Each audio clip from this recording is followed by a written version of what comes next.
Alors moi, je vais faire une totale improvisation parce que j'avais vraiment pas prévu d'animer cette rencontre, mais je laisserai la place à Adrienne dès qu'elle va arriver. Et peut-être que, chose facile, ce qui lui permettra d'arriver, je vais donner la parole à chacun pour qu'ils nous disent qui ils sont et pourquoi ils sont là. Donc, je vous laisse la parole. C'est moi qui commence. Bonjour. Merci beaucoup d'être venu déjà. Vous êtes très impressionnant.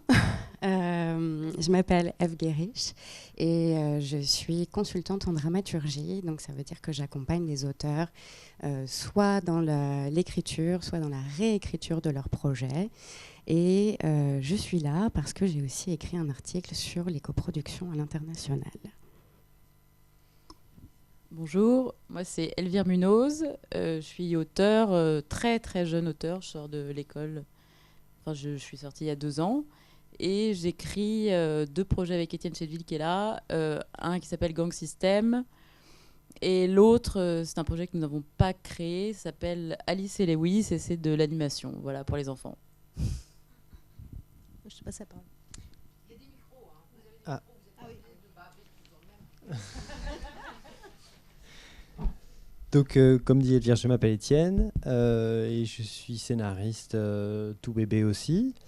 J'ai fait aussi 2 formations internationales. Une résidence qui s'appelle l'UGC Writers Campus à Lille, qui est, on en parlera, c'est un campus de jeunes scénaristes européens.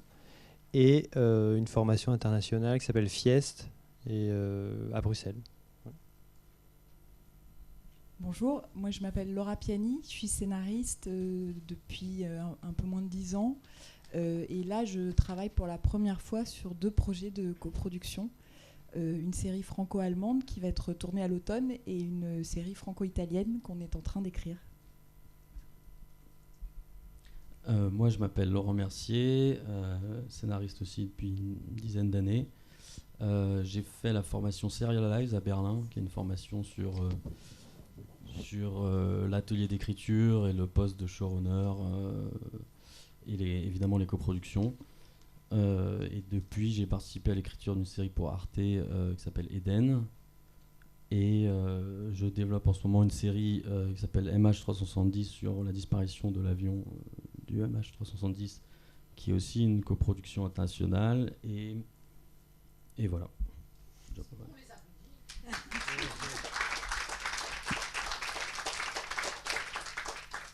Alors bien sûr, le sujet de notre rencontre, c'est pas la coproduction, vous le savez, c'est sur comment on travaille l'écriture pour une série internationale et comment on va, en fait, les producteurs, il n'y aura pas de producteurs là dans le panel parce que ce qu'on voulait pas que ça dérive sur un rendez-vous sur la coproduction, mais vraiment sur comment des auteurs de cultures différentes, éventuellement de langues différentes, arrivent à travailler ensemble et comment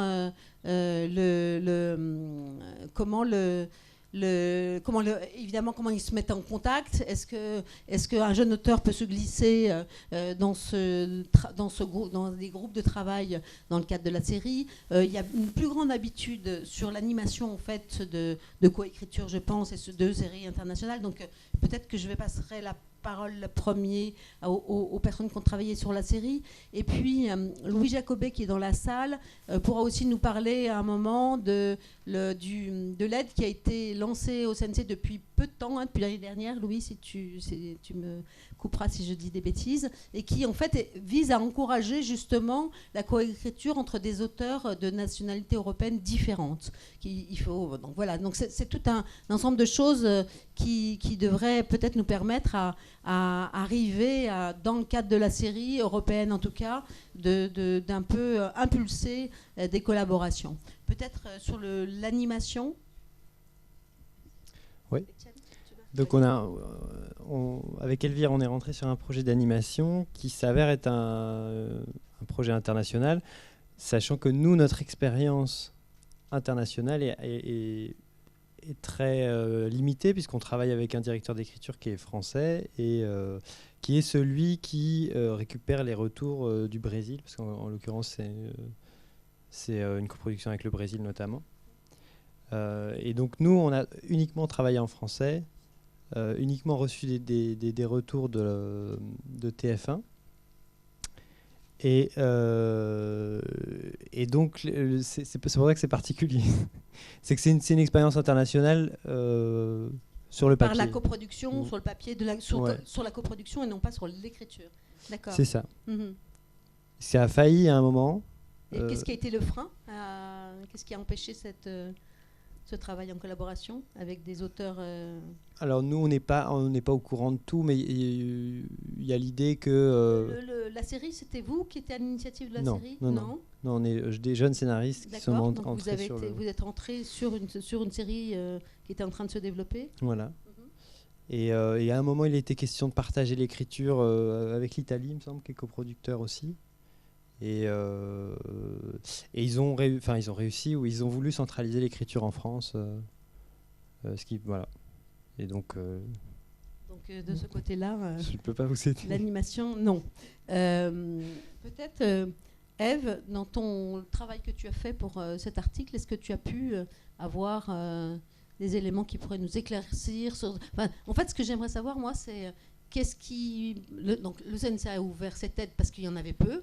Donc, ça, c'est ce qui montre bien la difficulté de parler de ce sujet aujourd'hui, c'est que les expériences sont pas très nombreuses. Et ça nous a semblé quand même intéressant d'essayer de savoir pourquoi, ça pourrait se développer. Et dans les expériences et dans les gens que tu as rencontrés, est-ce que tu peux nous brosser un peu le travail qui a été fait? Alors, elle arrive dans un quart d'heure, elle sera bien meilleure que moi. Hein, tu t'en débrouilles pas trop mal pour l'instant. C'est une vaste question. Pour moi, la question de l'international en termes de séries télé, la chose est que aujourd'hui, alors je sais que normalement on ne doit pas trop aborder le côté production, économie, etc. Mais je pense que ça fait quand même partie du cœur du sujet. Aujourd'hui, il y a quand même beaucoup de séries télé américaines qui sont diffusées en France. C'est quand même un gros volume par rapport à ce qu'on produit, par rapport à ce à quoi le public aussi est habitué. Et c'est vrai qu'en France, sur le développement de la série en tant que telle, on reste quand même un petit peu en arrière par rapport à nos voisins. Et l'avancée quand même des plateformes qu'on a aujourd'hui, c'est un peu plus d'un modèle international dont il s'agit. Et pour ça, je pense qu'effectivement, que ce soit le CNC ou la SACD ou même les producteurs en général, je pense que une grande partie de l'avenir aujourd'hui, c'est aussi la série internationale. C'est-à-dire, quand on parle de coproduction, évidemment, je pense que tu pourras aussi en parler de vos côtés aussi. Quand on parle de coproduction, c'est quand même toucher au minimum 2 territoires à la base. Donc je pense que c'est un petit peu ce dont souffre la fiction française, c'est aussi d'un manque d'extérieur. Pour l'instant, on reste quand même très entre nous. Et c'est peut-être un petit peu là où le bas blesse, justement, c'est qu'on a eu, en tout cas, pendant pas mal de temps, depuis les années 90, ou la fin des années 90, où les séries américaines ont fait leur grand chambardement dans le paysage audiovisuel français. On ne s'est pas adapté tout de suite, on en souffre aujourd'hui. Et je pense qu'effectivement, s'orienter vers l'international, ça peut être une grande opportunité pour l'industrie française. Sauf que du coup, ça relève d'enjeux et de challenges qu'il faut anticiper et sur lesquels il faut être préparé. En termes d'écriture, comment ça se traduit selon moi, et je pense que du coup, tu pourras rebondir aussi après. Je pense qu'avant tout, avant déjà de penser international, il faut penser dramaturgie. C'est-à-dire que si vous voulez travailler à l'international, non seulement il va falloir que vous parliez au moins une langue de communication et de travail s'il s'agit d'un pays qui n'est pas francophone. Donc on va penser généralement à l'anglais parce que effectivement ça reste la lingua franca qui était le français jusqu'il y a quelques temps, mais pas de chance, c'est plus le français la langue de communication internationale, maintenant c'est l'anglais.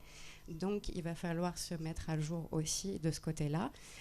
Après, comme toi par exemple, ça va être, comme tu travailles beaucoup en Allemagne, j'imagine que du coup il y a quand même pas mal de travail en Allemagne, enfin en allemand, pas tant, mais du coup ça va être ça. Et donc au-delà même de juste la langue, il faut savoir que moi je vais probablement vous parler un petit peu plus des États-Unis parce que c'est ce que je connais le mieux, mais les États-Unis ils sont quand même très c'est une machine de guerre, hein. Donc du coup, il faut être très très très calé sur ce que ça veut dire que de travailler en atelier d'écriture, sur ce que ça veut dire toutes les fonctions dramaturgiques.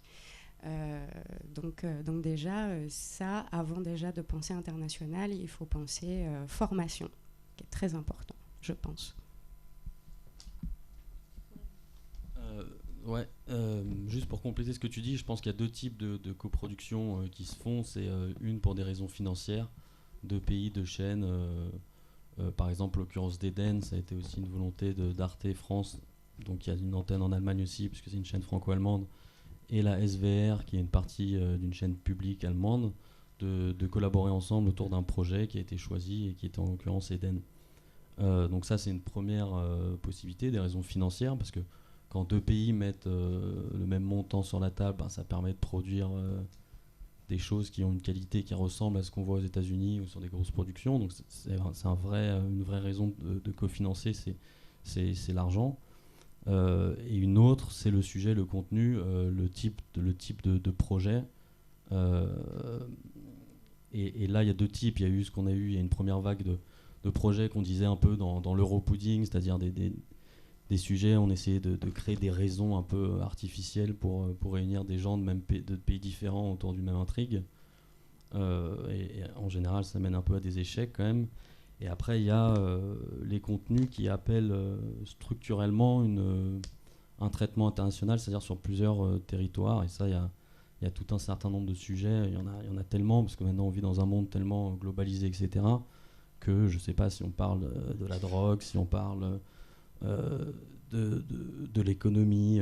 Arte avait fait Bad Banks par exemple. C'est difficile d'aborder certains sujets, ou Eden sur la crise, en tout cas sur la question migratoire en Europe. C'est difficile d'aborder ces sujets-là sans se placer sur différents territoires. Et c'est ça qui est génial et qui est permis par la coproduction, c'est de traiter un certain nombre de sujets qui ne pourraient pas être traités sur sur un seul pays. Donc voilà, c'était une distinction que je faisais. Et ton expérience à toi sur des collaborations en écriture, non pas sur la coproduction, mais vraiment de travailler avec des auteurs étrangers, tu as eu des expériences de ce type? Alors, ouais, tout à fait.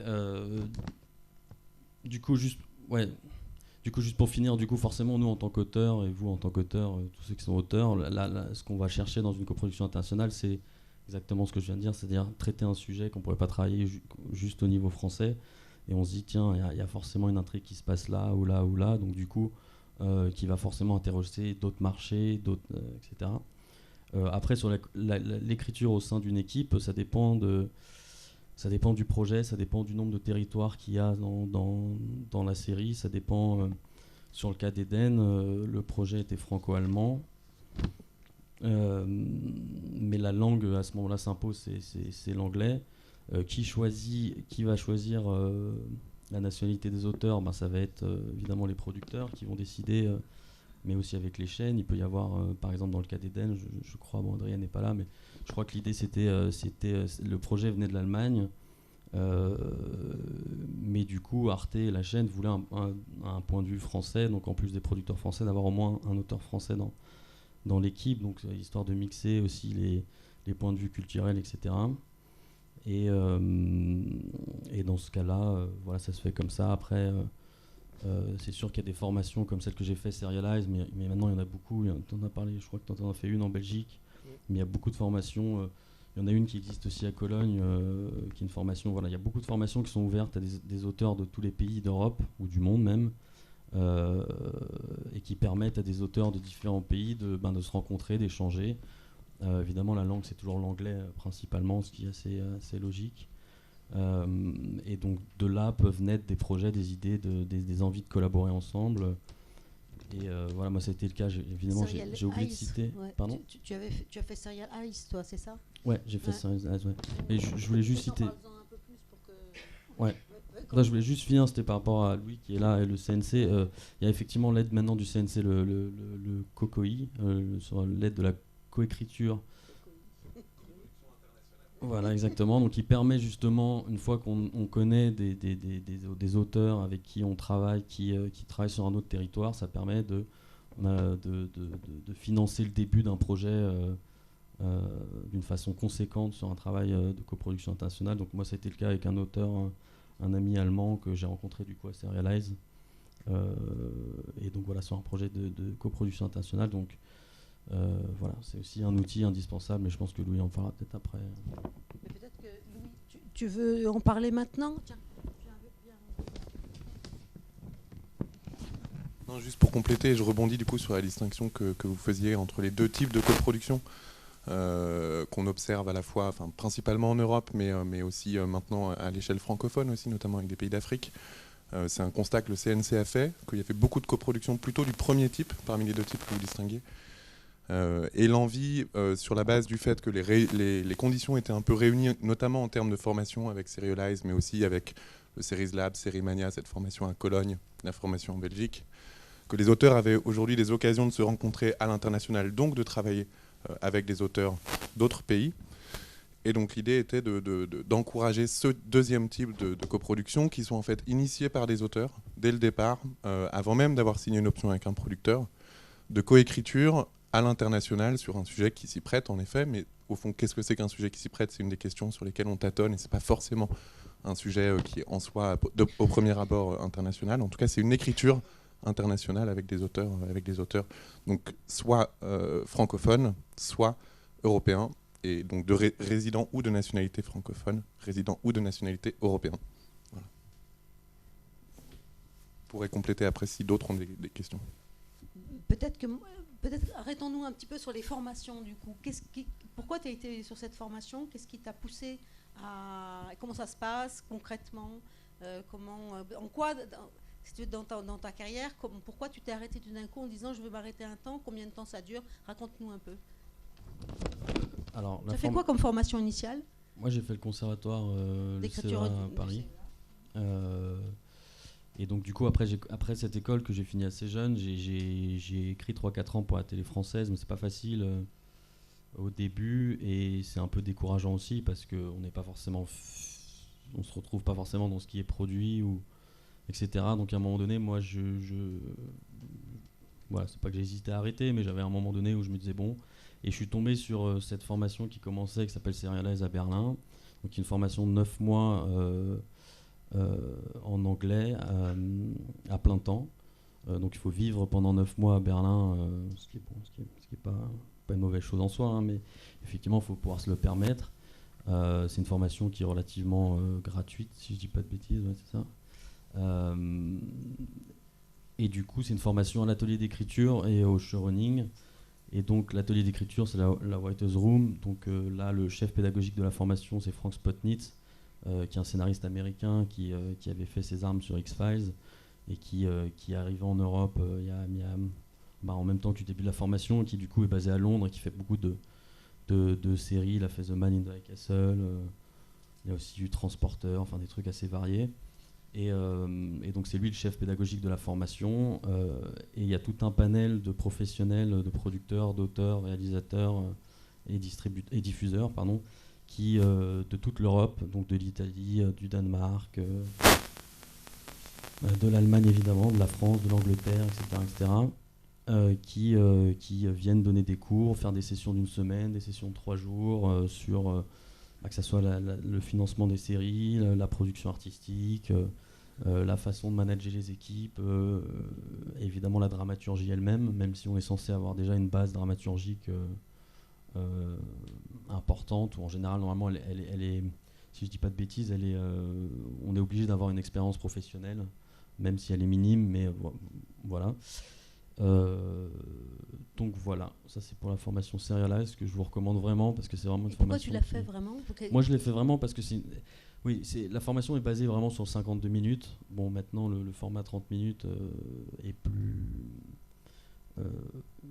existe de plus en plus, même aux États-Unis, c'est-à-dire du drame en 30 minutes. On a vu genre des séries comme Homecoming ou ce genre de choses, ça arrive, mais là c'était vraiment centré sur le 52 minutes de qualité, enfin c'est vraiment du drame à l'américaine, feuilletonnante, exigeante, etc. Et donc c'est ça qui m'a plu parce que c'est ça que moi je voulais faire vraiment.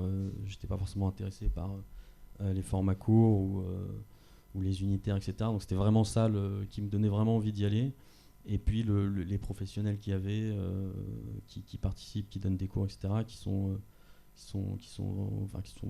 parmi ceux qui font les meilleures choses en Europe. Donc ça, forcément, ça donne envie d'aller côtoyer et d'aller apprendre. Vous êtes combien? On est 12 par promo. C'est qui viennent auteurs de et toute l'Europe ou qui viennent d'autres pays du monde entier maintenant. Au début, c'était l'Europe, maintenant c'est du monde entier. Et c'est ouvert aux producteurs aussi et aux auteurs.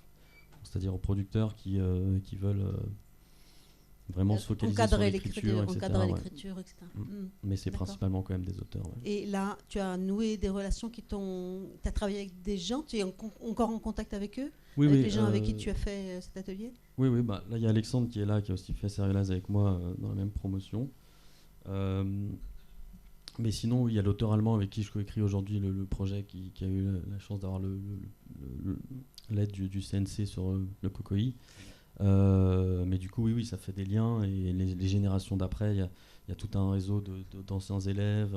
C'est un petit milieu. Et je tiens à parler aussi des festivals, parce que c'est aussi les festivals tournés sur les coproductions internationales sont pullulent en ce moment. Enfin, il y en a beaucoup. Il y a Sérimania, il y a Série à Fontainebleau, il y a évidemment la Berlinale, il y a les MIP, il y a Cannes Série. Enfin, il y a énormément, de plus en plus de choses dans les festivals qui se passent où on peut candidater juste avec une bible de série, un projet de truc, pitcher des projets, rencontrer des gens. Et en ce moment, il y a vraiment, vraiment beaucoup de possibilités si on est intéressé par l'international, si on est intéressé par les formats un peu, je sais pas comment les appeler, mais les drames, enfin les formats, les séries un peu, je sais pas comment dire quoi, enfin les séries. Des vraies séries quoi, à l'américaine quoi. Pas les fausses. Et du coup, les festivals, effectivement, j'encourage. Les festivals sont super. Dans le guide de l'accompagnement dont on a parlé tout à l'heure, on a un peu recensé, mais en France, les endroits où on peut pitcher des projets. Et le développement de ce guide pour l'international serait pas mal. Enfin, en tout cas, sur l'Europe, serait pas mal aussi. D'accord. Laure, c'est quoi ton parcours avant de formation? Comment tu es arrivée là? Après, on parlera un peu des séries vraiment en tant que telles, mais j'espère qu'Adrienne sera là, surtout pour parler d'Eden, parce que comme elle en était au cœur aussi, ce serait mieux qu'elle soit là. Donc Laure, peut-être sur la formation, toi, tu as ton parcours de formation? Alors moi, j'ai fait la même école que Laurent, on s'est croisés 1 an, on a eu 1 an en commun, et donc c'est le CEA. Moi, je commençais un doctorat en cinéma, j'avais jamais vu de série, j'étais pas du tout sériephile, et j'ai commencé à travailler tout de suite en sortant du conservatoire. À la fois pour le cinéma et la télévision. Et là, en fait, récemment, les 2 projets, en tout cas, de coproduction sur lesquels je travaille, c'est intéressant parce qu'ils correspondent aux deux cas de figure dont tu parlais. Le premier, ça pourrait avoir l'air d'être un Europudding au départ. C'est-à-dire que c'est une idée de producteur, c'est une envie de producteur de travailler avec l'Allemagne, qui ont transmis cette envie à 2 auteurs du conservatoire aussi, parce qu'en fait, ce qu'il y a de bien avec ces écoles-là aussi, c'est qu'on travaille ensemble après. On se retrouve quand on s'est entendu dans les ateliers d'écriture, on se retrouve, on se choisit, etc. Donc c'est Julien Van Lerenberg et Stéphane Pantier qui ont proposé un thriller qui se passe dans la forêt noire, avec un personnage allemand et un personnage français, et qui ont ensuite demandé à 2 auteurs de les rejoindre pour l'atelier d'écriture. Et donc là, la copro entre la ZDF et TF1 International, c'est une copro un peu particulière, c'est-à-dire que l'équipe d'auteurs est française, et les réalisateurs seront allemands. Donc en fait, quand on a commencé à travailler, on a perdu un temps fou. Enfin, je parle de ça parce que je crois que la question de la langue des projets est une grande problématique. Et que chaque projet se pose la question. À ce moment-là, en tout cas, on écrivait en français. Il fallait une traduction, il fallait des délais de traduction pour que les coproducteurs allemands lisent, fassent leur retour. On a perdu un temps fou, en fait. Et en même temps, on aurait pu travailler avec des Allemands, des auteurs allemands en anglais. Enfin voilà. Et on ne savait pas, en écrivant pendant 1 an, on ne savait pas dans quelle langue la série serait à la fin. Donc c'est quand même très compliqué d'imaginer des personnages, de penser à des personnages, de les faire parler sans savoir la langue et la culture dans laquelle ils seront. Donc ça, c'est pour le premier projet. Je ne sais toujours pas la langue du tournage qui se passe à l'automne. C'est un peu particulier. Et le deuxième projet, qui est un projet initié avec une co-auteure anglaise qui est dans la salle, Tara Mulholland, qui a eu elle aussi le COCOI, je crois. Et donc en fait, toutes les deux, on travaille ensemble dans le même bureau et on a reçu une espèce d'appel d'offres de la région Piémont, qui est une région italienne extrêmement riche, avec un patrimoine historique extraordinaire et en fait assez peu connu des touristes. Et donc la directrice de la région Piémont s'est réveillée un matin et s'est dit We need to do the crown, we need to do something. Et donc une série historique. Donc ils ont fait un appel à projet international pour trouver le meilleur concept de série historique qui se passerait dans le Piémont. Et donc avec Tara, on a cherché l'histoire d'un personnage qui s'était carte blanche entre le XVIe siècle et nos jours. On a proposé quelque chose en anglais, en se disant qu'on ne serait probablement pas choisi puisqu'on n'était pas italienne, même si c'était... Et en fait, on a été choisi, on a gagné cet appel à projet. On a trouvé une productrice française, un producteur italien. Et je le souligne parce que je pense que c'est précisément parce qu'on était étrangère qu'on l'a eu aussi, indépendamment du projet qui a sans doute plu, mais c'est parce que c'était la possibilité de faire une coproduction, en fait, qui a tout déterminé. Et là, notre projet, c'est l'histoire d'une Française au XVIIe qui va vivre dans le Piémont, à Turin, et qui devient la régente de Savoie, Madame Réal. Donc on est vraiment dans les deux problématiques. Là, c'était naturellement une coproduction, puisque c'est la trajectoire de notre personnage qui nous emmène à travers les deux pays. Voilà. Et une fois que cet appel d'offres est remporté, vous avez travaillé avec des auteurs italiens, des réalisateurs italiens. Comment ça s'est passé ? Alors, c'est très récent en fait. C'est-à-dire qu'on a reçu le prix de ce concours il y a 2 mois. Et donc en fait, on revient de Turin là où on a fait beaucoup de recherches déjà. Et on vient de faire une semaine de workshop avec le Torino Series Lab, qui est un endroit aussi intéressant pour les auteurs qui parlent anglais et qui peuvent travailler en anglais, parce que c'est vraiment un workshop européen. Donne-nous un peu plus sur comment on y va, comment on candidate, comment ça se passe. Le Torino Film Lab, en fait, c'est un peu c'est l'équivalent du Sundance Lab, mais en Europe. Donc c'est basé à Turin. C'est un endroit qui développe à la fois des films de long métrage et des séries. En tant qu'auteur ou en tant qu'auteur-réalisateur, on envoie un projet. Il y a une commission par an, je crois. Et quand on est retenu, on passe 3 semaines, c'est sur 1 an en fait, 3 semaines intensives avec des consultants. Puis il y a des sessions Skype aussi entre-temps avec il y a Nadja Dumouchel qui est là, qui est une des consultantes du Torino Film Lab d'ailleurs. Et là, ce qu'on a fait, nous, ça s'appelle le Torino Series Lab Extended, c'est-à-dire qu'on paye. Et c'est la région, en fait, Piémont, qui nous a payé cet atelier, puisqu'en fait, ils ont dépensé tellement d'argent qu'ils ont intérêt à ce qu'on aille vite. Donc, on est porté par ça. Voilà. Et comment ça se passe Alors, il y a des temps d'écriture, il y a des temps de consultation. Comment ça se raconte-nous un peu. C'est une semaine très intensive parce que c'est vraiment que des professionnels de toute l'Europe qui viennent avec leurs producteurs en général, pas forcément d'ailleurs, mais en général. Et donc c'est 7 jours. Il y avait 20 projets. Il y a 4 consultants qui se partagent le script doctoring. Et donc, c'est des sessions de groupe et des sessions individuelles sur les projets. Et après, il y a des Skype aussi pour continuer. Et en fait, nous, ce qui a été extraordinaire, donc c'est aussi par ce moyen-là, parfois, qu'on rencontre des co-auteurs. C'est qu'avec Tara, la question de la langue se pose. On n'est pas encore certaine de devoir soit écrire en anglais toute la série, ce qui nous offrirait, ce qui ouvrirait un autre marché et d'autres enjeux, ou d'écrire dans la langue la plus cohérente pour l'histoire, c'est-à-dire en français et en italien, l'histoire de cette Française qui va vivre en Italie. Donc on cherche de toute façon, a priori pour l'instant, un co-auteur ou un script doctor italien pour suivre le projet. Et en fait, on l'a trouvé par hasard dans ce lab, en fait. C'est un scénariste italien qui s'appelle Gino Ventriglia, qui a 30 ans de métier, qui va suivre le projet. Avec vous. En collaboration avec vous, donc Absolument. vous serez 3. Absolument. Et c'est une série qui est de quelle ampleur, de quelle durée? Pour l'instant, c'est un 8 x 52 minutes, la première saison. Voilà. Vous allez être que 3 ou vous allez avoir... Pour l'instant, on est 3. On va voir après. On va voir dans quelle langue, en fait. On n'est D'accord. toujours pas fixé. D'accord. On va peut-être continuer sur des questions de formation. Peut-être, toi, ta formation initiale, est-ce que tu as cette expérience de travail un peu de lab, de formation continue Mais la formation initiale d'abord? Oui, alors moi j'ai fait la fac à Paris, l'université d'abord, sans parler de scénario, juste Paris 7 en cinéma, une licence. Et puis après je suis rentré au master scénario de l'INSAS. En Belgique. En Belgique. Oui, il y a 80% de Français dans cette école, donc vous pouvez y aller, c'est aussi pour vous. Elvire était entrée 1 an avant moi.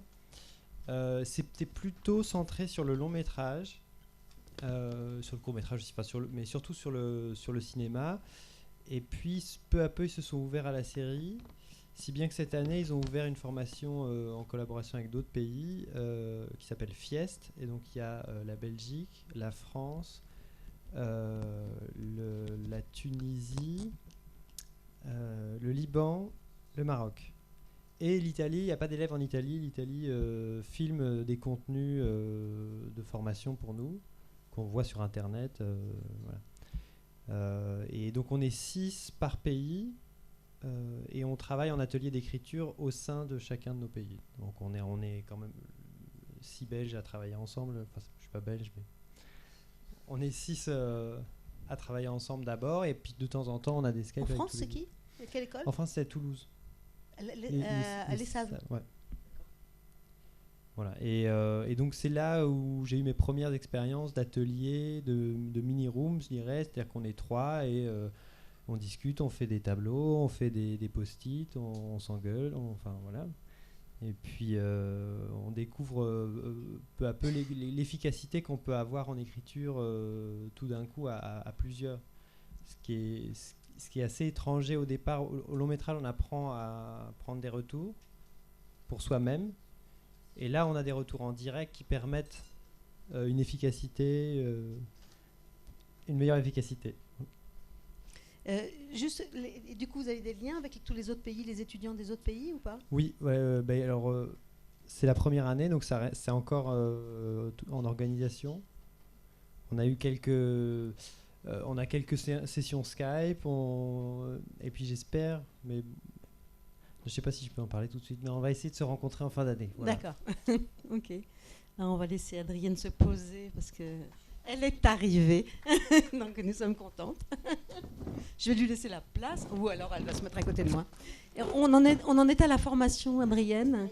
Donc on va peut-être finir le tour pour savoir donc garde-le, d'où tu arrives en formation, cette expérience sur des ateliers déjà dans le cadre de la formation, ces ateliers européens. Quelle expérience tu as sur ce secteur? Alors moi, c'est un peu une redite d'Étienne quand même, parce Ouais. qu'on a fait exactement la même formation à l'INSAS. C'est comme ça que vous êtes connus en fait. On s'est connus avant à la Vous êtes fac, partis, en fait. ouais, d'accord, mais vous êtes voilà. partis ensemble à Bruxelles. D'accord. C'est ça. Et après coup, moi, je suis revenue assez rapidement en France, où j'ai travaillé d'abord pour le cinéma, ensuite pour la télévision, là c'est récent avec Étienne. Et j'ai pas de formation à proprement parler à l'écriture de séries, à part les petits ateliers qu'on a pu mettre en place à l'INSAS dans notre formation de cinéma. Tu es sorti quand de l'ANSAS? Il y a 2 ans et demi, je crois. D'accord. Ouais. Ceci dit, c'est pas très Ouais. grave de ne pas avoir de formation, parce que finalement, j'apprends voilà. des trucs là-bas, et puis après, Il m'en fait profiter. Comme on travaille ensemble, on refait les mêmes choses, et on C'est voit ça. ce qui marche pas. Il a juste réussi à avoir cette formation, il a les outils, et puis il m'en fait part, il me les file, il m'envoie tous les cours. Si vous n'arrivez pas à rentrer à l'école, Et il y a des copains qui sont à l'école, et puis on échange et et ça revient au même. c'est exactement la même chose. En vérité, ça marche très très bien. Voilà, c'est à peu près tout. Non. Alors, du coup, moi, j'ai fait la fac. J'étais à Paris 3, donc Sorbonne Nouvelle. Et à l'origine, je me suis plutôt intéressée à l'économie de filière. Ça me paraissait important déjà, en fait, de savoir dans quel panier de crabes j'allais me jeter en travaillant, en me formant en tout cas pour travailler dans le cinéma, parce qu'à l'origine, c'était plus sur la question du cinéma. La série télé est venue un petit peu plus tard.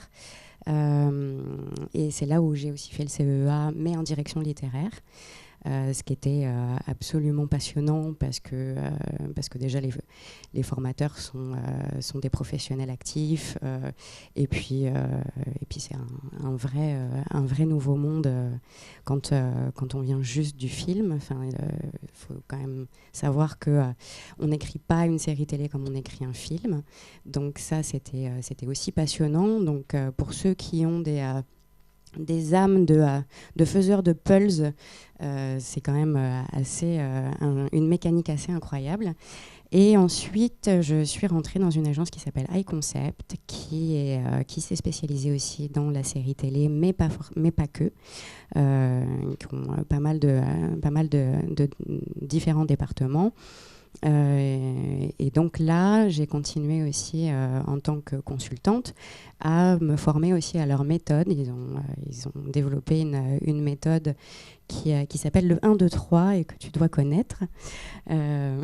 Oui, alors, toute petite parenthèse, du coup, les vidéos de formation qu'on a avec Fies, c'est avec Cédric Salmon qui est le créateur de iConcept, qui est quelqu'un de passionnant et notamment c'est une agence qui met aussi beaucoup l'accent, donc non seulement sur la série télé, mais aussi sur le genre. Donc du coup, il y a vraiment une formation, et je pense que ça, c'est quelque chose sur lequel il faut vraiment que c'est quelque chose à pas négliger, parce que à partir du moment où en fait vous choisissez un genre répond à une question thématique. Donc du coup, vous pouvez pas vraiment, mais disons que le genre structurant de ce que vous allez écrire va correspondre à la question thématique qu'il soulève. Donc du coup, ça, c'est aussi des petits outils en fait qui vous permettent de gagner du temps à écrire. Sauf que du coup, c'est des petits raccourcis qu'il faut connaître. Donc c'est pour ça que effectivement la formation, et comme je disais tout à l'heure, de bien connaître ces fonctions dramatiques, etc. Et notamment ces genres, parce qu'à partir du moment où vous écrivez une série ou même un film, il faut rester dans le genre que vous écrivez. Sinon, d'un coup, vous allez complètement perdre votre spectateur. C'est pas le but. La série, d'autant plus avec la série télé qui repose quand même sur un phénomène dont on ne parle pas beaucoup, mais qui est le phénomène d'addiction. Ça veut dire que vous qui aimez les séries télé êtes des drogués des séries télé, ou en tout cas de la série télé qui vous plaît le plus.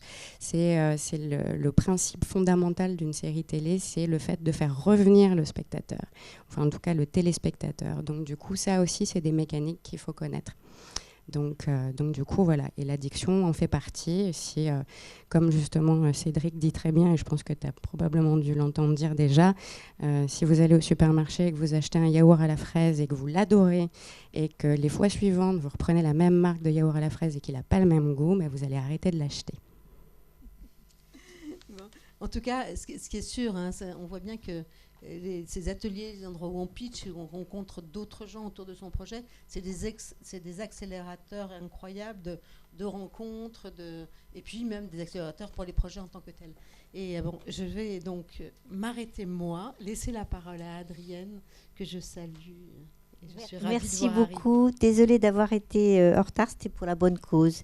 Alors, 3 mots, puisqu'on a considéré que la plus-value de cette conversation, c'était non seulement de parler de séries, d'écriture de séries, mais d'écriture de séries dans le cadre de coproduction internationale. Donc je pense qu'il faut que vous n'allez pas couper à une petite introduction de diffuseur.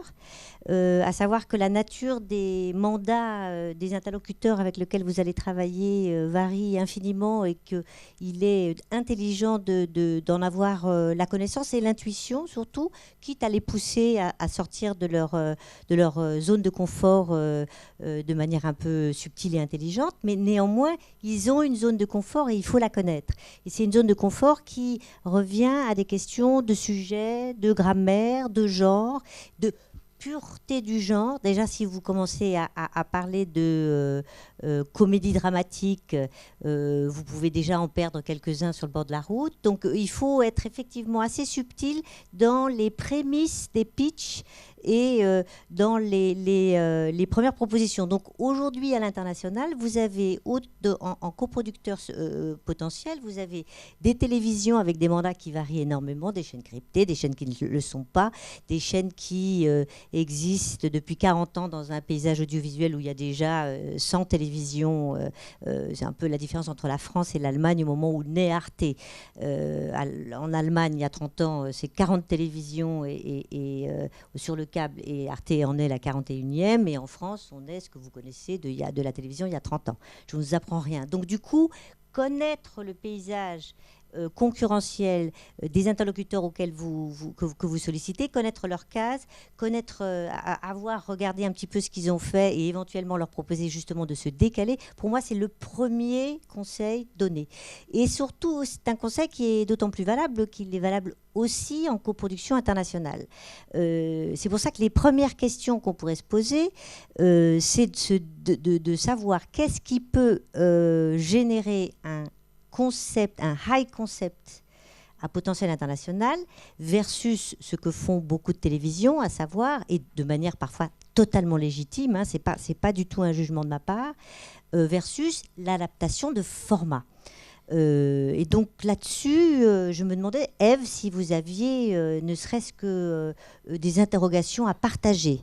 Est-ce que vous considérez qu'il existe des high concepts qui pourrait séduire, mettons, des téléspectateurs européens? Si vous ne savez pas répondre, moi non plus, hein, donc je vous mets très à l'aise. Ah oui, alors... Mais c'est simplement parce que je pense qu'à bien des égards, le débat que nous avons en termes de coproduction internationale, il se pose là. C'est-à-dire que nous pouvons soit regarder des séries qu'on a adorées, mais qui ont été faites que pour un seul diffuseur.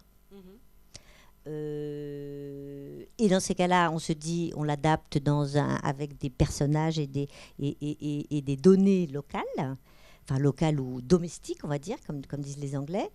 Ou est-ce qu'on peut définir un high concept qui soit matière à coproduction internationale? Peut-être qu'on peut tous s'interroger sur cette question. Mais c'est une super question en fait, parce que après, c'est vrai qu'on met beaucoup l'accent sur le high concept, qui est un peu le Graal en fait, que ce soit en série télé ou en cinéma d'ailleurs, hein, parce que c'est le concept qu'on peut résumer en une phrase et sur lequel on arrive à vendre son projet. Vous prenez l'exemple par exemple de Game of Thrones, c'est pas du tout un high concept, et pourtant, c'est impossible à résumer en une phrase. Donc du coup, c'est quand même ce que, disons que à partir du moment où on trouve un high concept, c'est pas forcément le high concept n'est pas forcément le plus révolutionnaire en fait. Souvent en fait un high concept, ça va être la rencontre de deux choses un peu inattendues. C'est la façon dont on va twister de l'existant, je pense aussi. Le high concept. Donc du coup, c'est la façon dont on va le twister qui va le rendre original aussi. Donc du coup,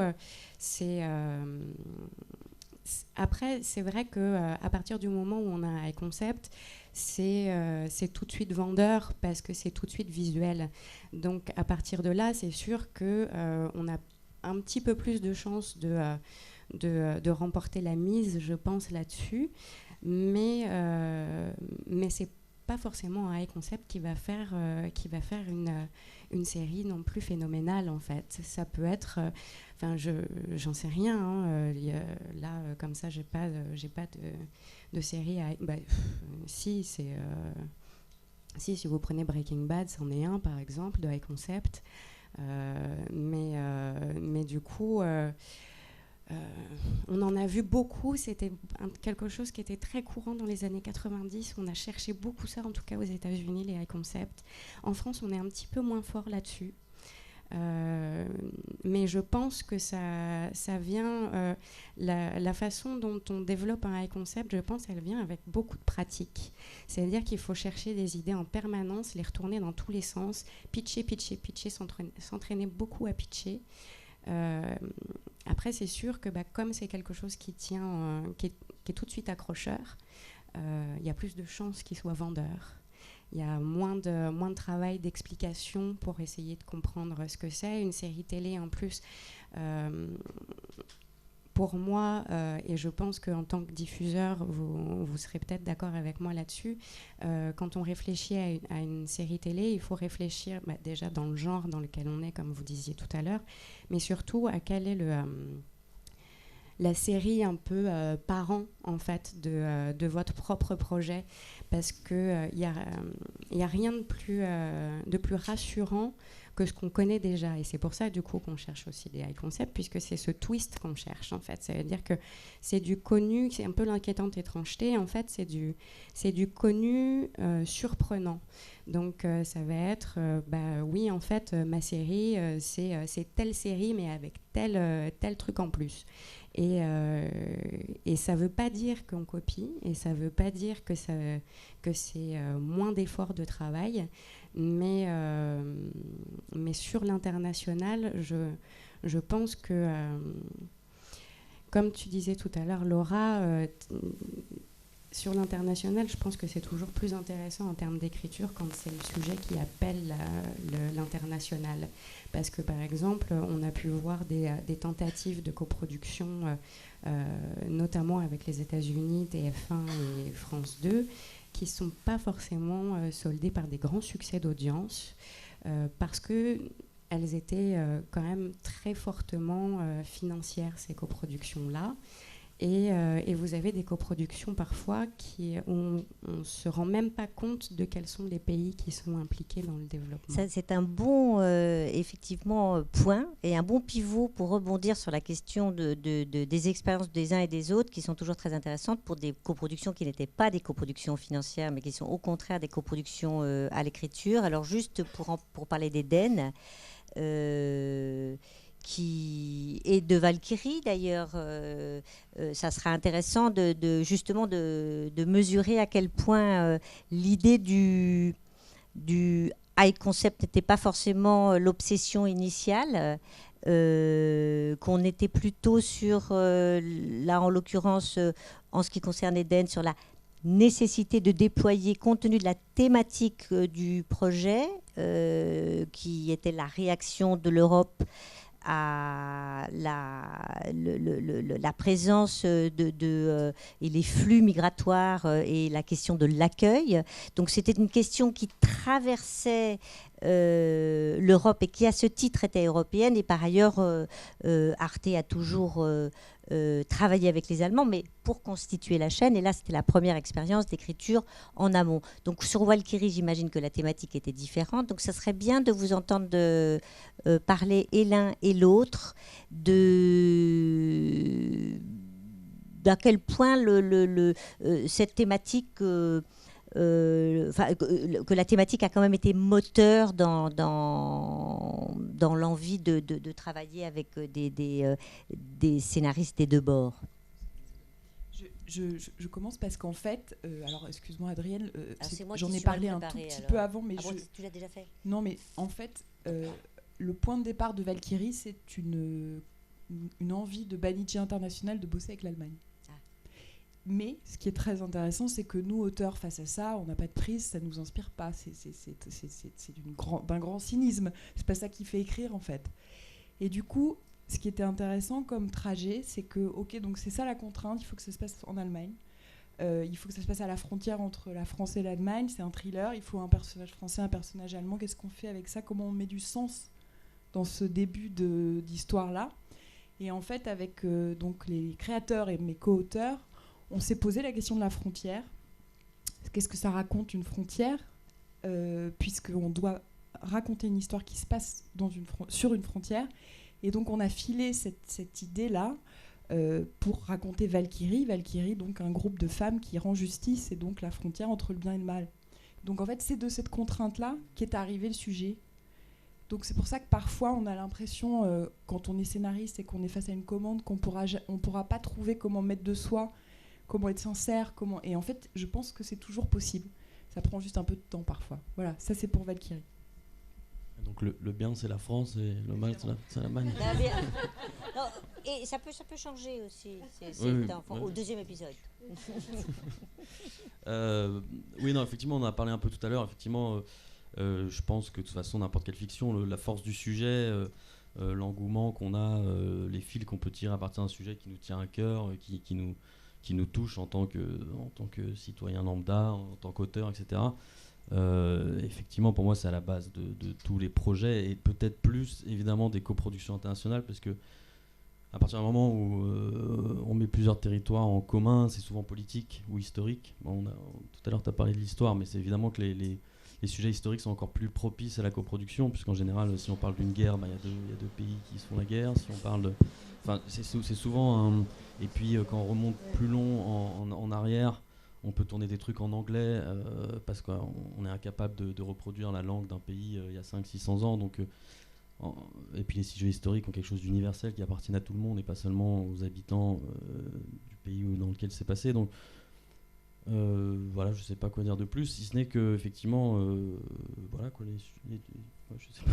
Non, c'était simplement que effectivement pour cette première coproduction pour la Arte France de travailler en amont sur les scénarios, l'idée était d'origine allemande. C'était c'est pour ne pas le nommer, Edward Berger qui avait posé le concept.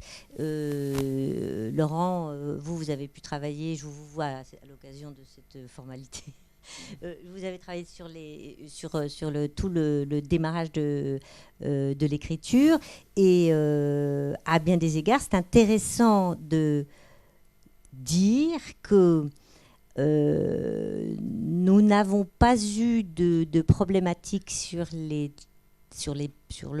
gros de l'articulation de l'histoire, puisque c'est un concept à la Inaritu, à la Babel Inaritu, avec 5 fils narratifs qui doivent à certains moments s'entraîner les uns les autres, et que dans le fond, la complication qu'on a trouvée, je pense que c'est intéressant de le partager parce que c'est vraiment de l'expérience vécue, c'est faite plus autour de la perception d'un des fils narratifs qui était la famille allemande, qui devait recevoir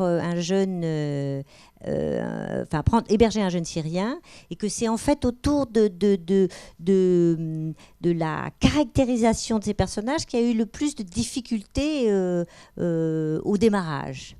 Est-ce que vous le diriez comme ça? Ou est-ce que c'est ma perception de chargé de programme?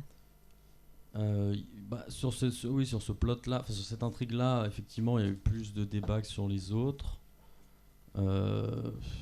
C'est très difficile. Moi, j'ai trouvé que sur Eden, en tout cas, ce qu'Eden a éprouvé, c'est que, l'aspect international d'une série ou avoir une équipe d'auteurs internationaux, c'est pas un problème. C'est à partir du moment où on partage une langue et qu'on peut échanger en anglais, il n'y a pas de...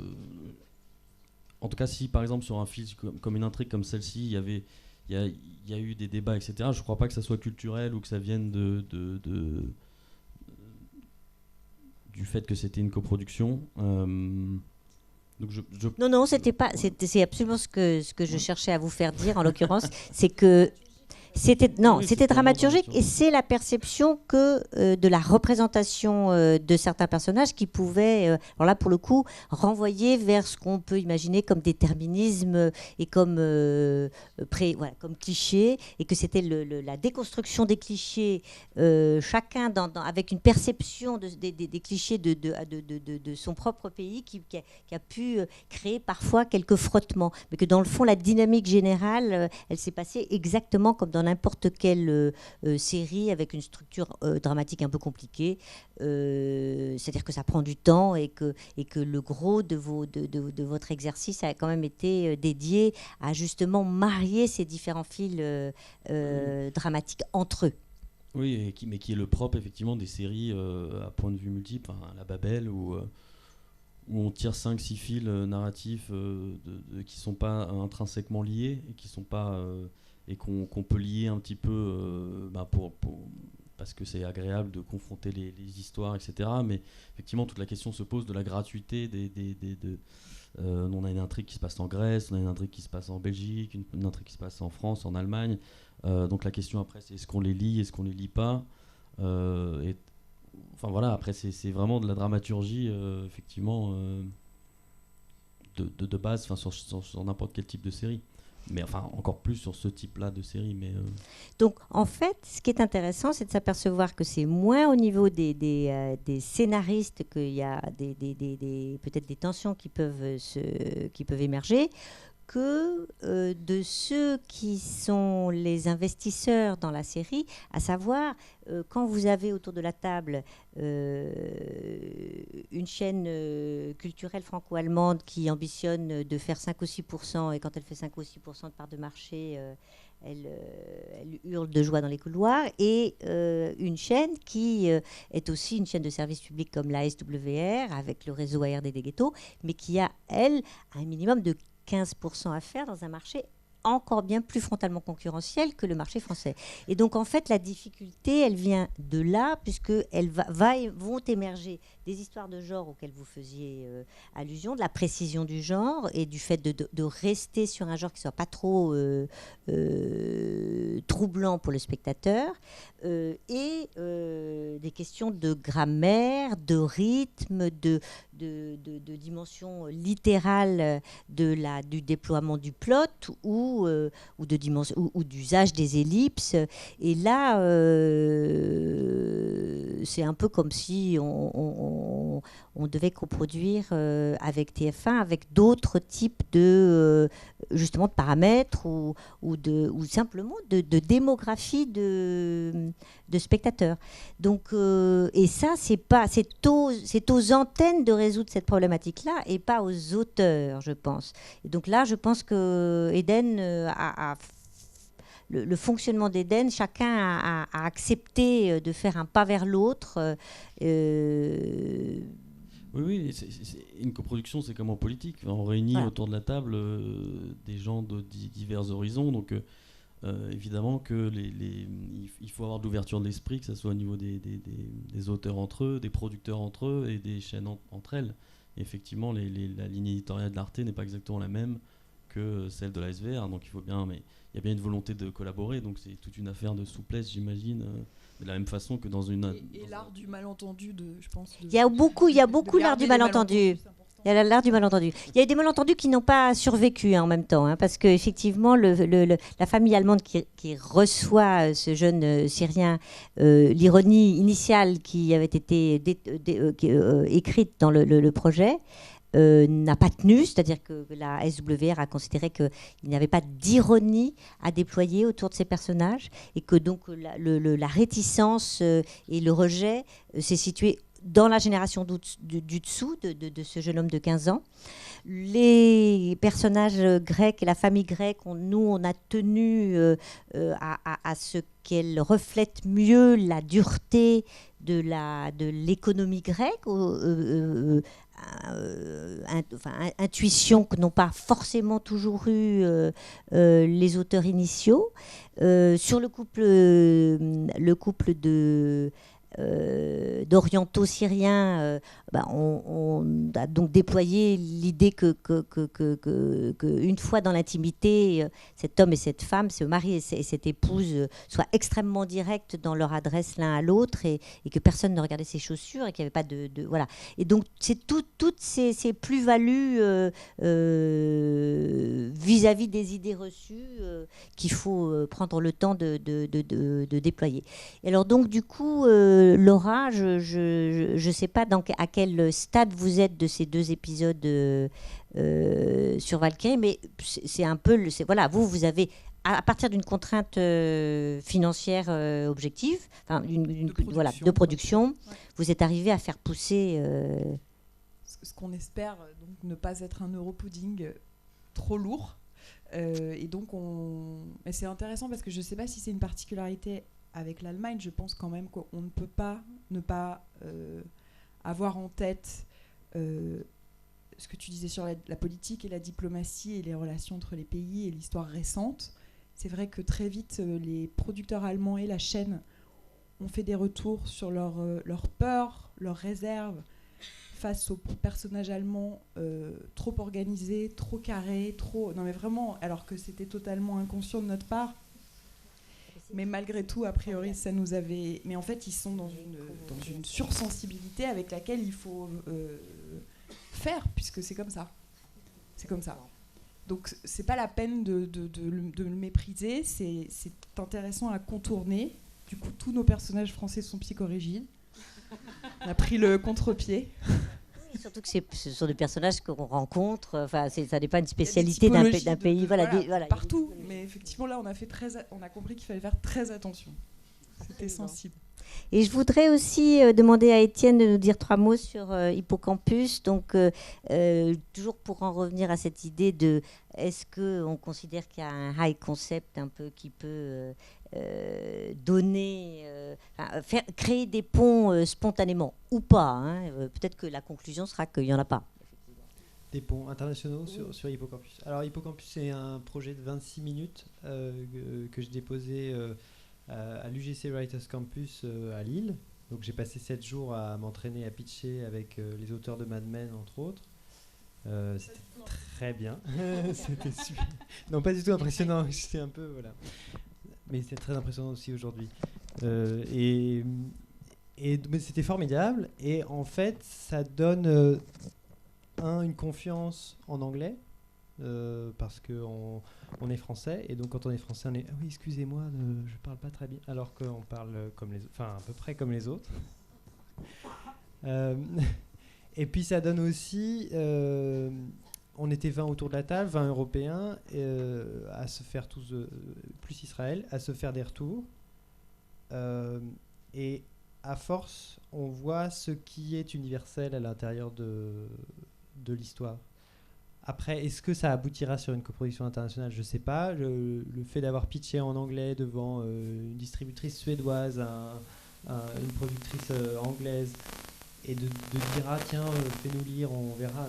Moi je vais faire lire et puis quoi, on verra, on ne sait pas. Mais oui, c'est laisser la chance. Il y a toujours possibilité aujourd'hui,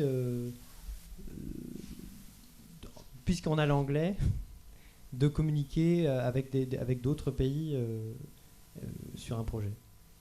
Je voudrais juste rajouter quelque chose par rapport à ça pour les jeunes auteurs et les moins jeunes d'ailleurs, mais pour nous les Français et notre embarras assez commun à parler anglais et à travailler en anglais avec un accent de merde et persuadé que vraiment c'est... Je pense qu'il faut pas y penser en fait, il faut travailler en anglais. Il faut pitcher en anglais, il faut exister, et après il sera toujours temps de trouver des co-auteurs, il sera toujours temps de trouver des traducteurs, mais il faut sortir quand même de cette gêne qui me semble quand même très commune. Il faut dire oui tout de suite quand on demande si on est bien en anglais. Oui, non mais c'est vrai. Quitte à mentir, c'est pas grave. C'est formidable. Exactement. Monter, commencez par... Non. Travailler, en fait, ceci dit, travailler votre anglais par ailleurs. Travailler en anglais et votre anglais à cette occasion. Mais ceci dit, c'est vrai qu'il ne faut pas avoir peur de l'accent, parce que moi, je vois que ce soit en Angleterre ou aux États-Unis, vous avez des gens qui ont des accents, mais même en France, hein, tout le monde n'a pas le même accent, donc du coup, tout le monde s'habitue à avoir en face de soi quelqu'un qui n'a pas le même accent que soi, et c'est pas grave. Et sinon, Elvire et Étienne, vous avez travaillé sur un concept commun, Gang System, et ça, c'est des choses qui vous semblent susceptibles de pouvoir concourir à l'international. C'est une question. Dites-nous 3 mots sur le projet. Écoutez, c'est un projet que j'ai initié, qui a ensuite été optionné par Ego Productions, qui est comme une grosse boîte de production française, qui a fait tout type de séries, et plus récemment une série sur France 2 avec Sylviane Brahim qui s'appelle je ne sais plus comment. Oui, voilà. Bon, voilà. Ça va nous revenir. Zone blanche, c'est ça. Et donc, puis après, comme avec Étienne, on a formé un super groupe d'écriture. Je l'ai inclus sur le projet. Et ça a donné un...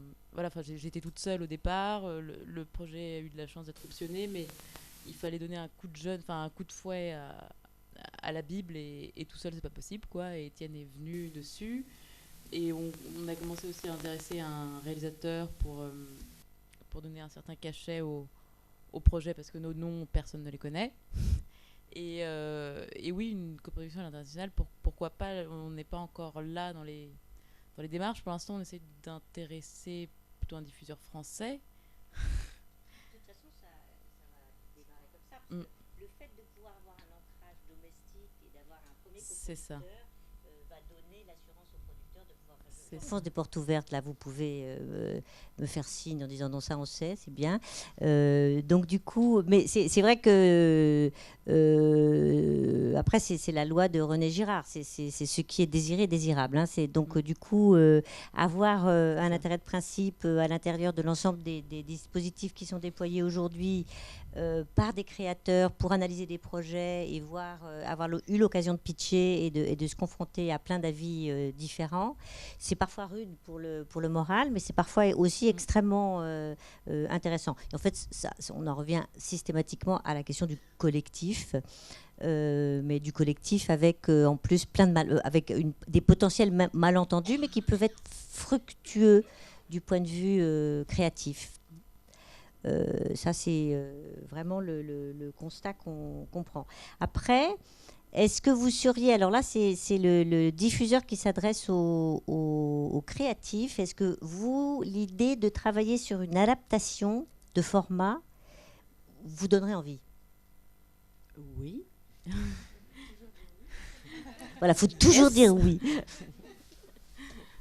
Est-ce que vous pouvez préciser la question? Non, en fait, elle est un peu large, ma question, ça c'est clair. C'est-à-dire que aujourd'hui, on fait le constat qu'il y a quand même beaucoup de choses qui sont très intrigantes et très passionnantes dans d'autres télévisions, que l'idée de pouvoir créer une adaptation est en fait semble a priori être un exercice qui est moins intrigant que de pondre un concept original. Mais moi, je pense le contraire. Je pense que c'est passionnant de justement aller chercher ce qui dramatiquement est universel et en arrivant à lui conférer une couleur particulière.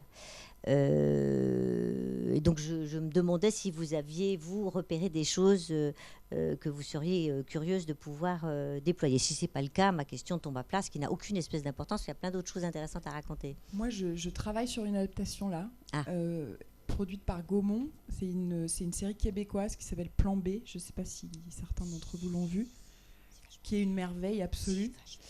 Et moi, alors c'est TF1 qui a accepté, donc c'était une grande surprise parce que c'est pas tout à fait l'ADN TF1 au départ, même s'ils sont en train de changer, je crois. Et en fait, pour être très honnête, moi j'étais en tant qu'auteur toujours très en colère de cette multiplication des adaptations de format, parce que je sentais bien quand même qu'il y avait aussi pas que, mais aussi de la part des diffuseurs une envie d'être rassuré et de ne pas prendre un risque trop grand sur des projets qui, s'ils avaient été des projets originaux, n'auraient peut-être pas été en développement. Donc je trouve que c'est intéressant, mais que s'il y en a trop, c'est quand même un danger pour la création originale française.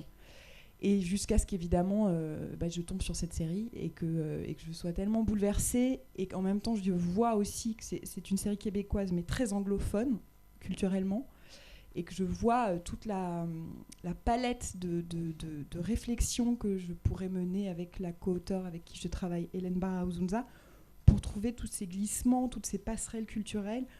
Donc c'est absolument passionnant. Moi, en fait, si ça ne sature pas les antennes et qu'il y a un équilibre, je pense que c'est passionnant. Mais c'est vrai que c'est aussi le choix justement des concepts. Il y a des concepts qui se prêtent à une adaptation très libre ou pas. C'est comme l'adaptation des livres. Laurent ? moi j'ai toujours rêvé d'adapter les Sopranos en France, mais ça marche pas. Non, moi On le fait ensemble si tu veux. Parfait. Non, je comprends tous les. En Corse. Je comprends toutes les raisons du monde de faire des adaptations, mais c'est vrai que moi c'est pas un truc qui me. Je sais pas, c'est pas un truc qui me botte. Mais peut-être que ça sera comme toi, un jour je tomberai sur un truc et me dire ah ouais, j'ai trop envie. Possible. Alors je vais dire 3 mots quand même sur les adaptations, parce que c'était pas complètement par hasard. C'est simplement qu'il y a un concept qui a 17 ans d'âge, 18 maintenant, et qui a fait l'objet de... Je crois qu'on est la 18e adaptation, qui est le Betty Pool, qui est cette série de psychanalyse qui avait été créée par Hagai Levy en son temps, qui a fait l'objet d'un nombre énorme d'adaptations, les dernières en date étant l'Italie, l'Argentine, la Tchéquie avec HBO, et il y a eu celle dont vous avez probablement entendu parler, qui est In Treatment, qui est la version américaine. Bon. Donc on pourrait ni la France ni l'Allemagne ne s'étaient saisis de ce format. Et donc du coup, ayant accompagné les textes, je peux témoigner du fait que, à part le concept très simple que les choses se passent dans un cabinet du psychanalyste, tout était à réinventer. C'est-à-dire qu'on a en plus souhaité que ce déploiement d'écriture se fasse dans une temporalité précise, puisqu'elle se déploie, c'est le défilé des patients à l'intérieur du cabinet du psychanalyste, alors que vient d'avoir lieu le Bataclan. Donc du coup, même si à bien des égards, chacun des analysants se retrouve bousculé dans ses croyances, dans toute sa petite cosmogonie personnelle, ça n'a rigoureusement rien à voir avec ce qui se raconte. Donc là, je prends un exemple intéressant, parce que c'est un exemple où le concept, un psy, un analyste, un patient, 4 patients différents, et un 5e épisode qui redéploie les rapports du patient de l'analyste avec son propre analysant, enfin son propre analyste à lui, son référent.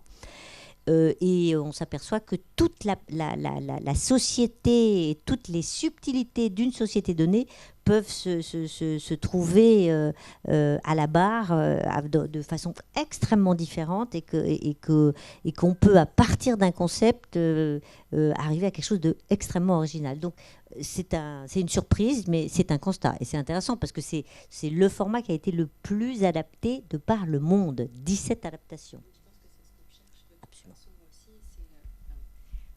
Je pense que c'est ce qu'on cherche de toute façon, qu'on soit diffuseur ou auteur ou producteur, c'est trouver le concept, et c'est pour ça que c'est très difficile de pondre un bon concept, parce que, alors en France, on n'a pas encore trop cette logique on est plus dans la mini-série, mais c'est pas le cas partout dans le monde. Mais du coup, avec justement l'exemple que vous prenez, ce qui est absolument génial, c'est que non seulement on rentre dans une intimité interdite avec le psychanalyste, mais en plus, comme vous avez du coup des patients qui peuvent être soit récurrents, soit différents, vous avez le potentiel de faire des centaines d'épisodes.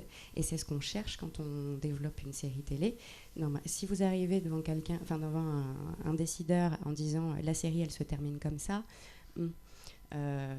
on cherche quand même à essayer de tirer le plus possible de ce qu'on peut trouver du concept. C'est aussi une série thématiquement qui est une série sur le traumatisme, la dialectique entre le traumatisme collectif et le traumatisme individuel. Donc en fait, il n'y a pas un seul pays au monde qui n'a pas affaire à ça. C'est ça la grandeur quand même de ce concept, je trouve. Tout à fait.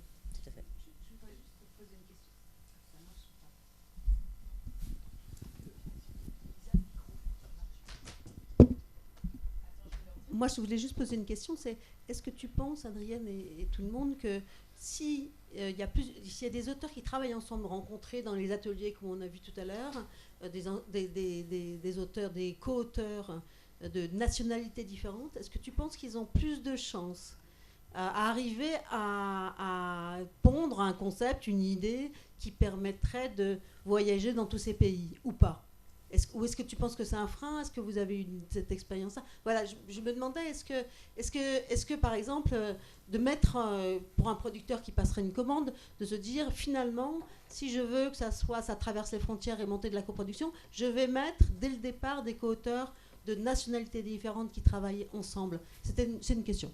Alors, je répondrai un peu en empruntant le raisonnement d'Étienne, à savoir qu'à bien des égards, pouvoir débattre, c'est-à-dire avoir un moment, un temps long, parfois très long, plus il est long, plus on est sécurisé sur le fait de ne pas avoir à tomber sur un écueil plus loin dans le déploiement de l'écriture, c'est de se poser 1000 questions, c'est-à-dire d'avoir même presque un atelier d'écriture. Donc il y a quelqu'un qui porte un concept, cette personne, ça peut être une personne, deux personnes d'une même nationalité ou pas d'une même nationalité, mais qui ont trouvé un concept qui fait, enfin, voilà, qui convainc les autres, qui convie les autres à travailler. Et à partir de là, c'est mettre effectivement tout le monde autour de la table, mais au moment où on est en train de bâtir les prémices et les fondamentaux. C'est-à-dire ça, je pense que plus on avance, plus on se dit que cette espèce de période de jachère où on est à la fois en train de déchiqueter les idées, les secouer dans tous les sens, penser qu'on a une bonne idée et puis en fait ça s'avère être une fausse bonne idée et au bout de 3 jours de discussion on s'aperçoit qu'en fin de compte il fallait revenir à l'idée initiale qui paraissait un peu prosaïque et qui est en fin de compte le bon fil narratif pour faire pousser tous les personnages. Donc à ta question je dirais à partir du moment où on se dit que la méthode, c'est d'abord de passer peut-être une semaine de workshop avec tous l'équipe qui aura été constituée, y compris et surtout avec des gens qui ont des expériences et qui viennent de cultures différentes. C'est une plus-value. C'est une plus-value à partir du moment où c'est pas un apport en surface, mais où chacun aura, quel que soit ça, qu'il n'y a pas de hiérarchie dans l'équipe d'écriture et que chacun a la liberté de s'exprimer, y compris de s'exprimer pour se dire qu'au bout d'une semaine de travail ensemble, on n'est pas fait pour travailler avec ces gens-là. Parce qu'il y a, tout d'un coup, il y a une forme de... D'abord, il y a des gens qui sont des leaders d'écriture parce qu'ils sont bons sur la dramaturgie générale et sur la ligne de fuite. Il y a des gens qui sont très très bons sur les caractérisations. Il y a des dialoguistes, mais en général ils apparaissent plus tard. Mais chacun a sa spécificité et je pense qu'il s'agit de prendre vraiment du temps. Et si c'est à l'international, je pense que c'est mieux. Donc à ta question, oui, mais dans une méthode de travail qui permet de tirer le bénéfice justement du frottement d'intuitions un peu différentes. Mais je pense que pour rebondir sur ce que vous disiez sur l'atelier d'écriture, je pense qu'effectivement c'est important que nous en France on se forme de plus en plus à ça, l'atelier d'écriture, parce que déjà c'est vrai que ça fait gagner beaucoup de temps, pas pour dire on va bâcler, etc. Mais c'est cette communion d'idées à un moment donné quand on écrit, et je pense que tous vous avez déjà dû ressentir cette frustration-là d'être seul devant sa page, et d'un coup on ne sait plus où on est, on ne voit plus rien, alors que quand on est à plusieurs, il y a plusieurs cerveaux qui marchent ensemble. Et ça aussi, c'est cette communion en fait qui me semble importante et qui est très agréable dans l'écriture de séries télé aussi. Après, effectivement, vous pouvez avoir des gens qui sont très forts en structure et puis d'autres qui vont être beaucoup plus sur trouver ce qu'on va appeler des spécifiques. Vous avez ceux qui vont être très à l'aise pour définir les arches, que ce soit pour l'écriture verticale ou horizontale. Donc du coup, là-dessus, c'est quand même bien de faire front commun, mais chacun avec sa particularité aussi. L'atelier d'écriture, si vous regardez aux États-Unis, les ateliers d'écriture, c'est quand même à peu près 11 strates de responsabilités différentes. Donc vous avez des hiérarchies qui sont quand même très stricte et je pense que tu pourras en parler aussi. Il y a aussi, du coup, quand on démarre dans un atelier d'écriture, il y a aussi celui qui ne dit rien, qui prend des notes et qui apprend et qui écoute en atelier d'écriture, vous pouvez être viré aussi parce que vous apportez pas de bonnes idées ou parce que vous en apportez trop et pas forcément des bonnes.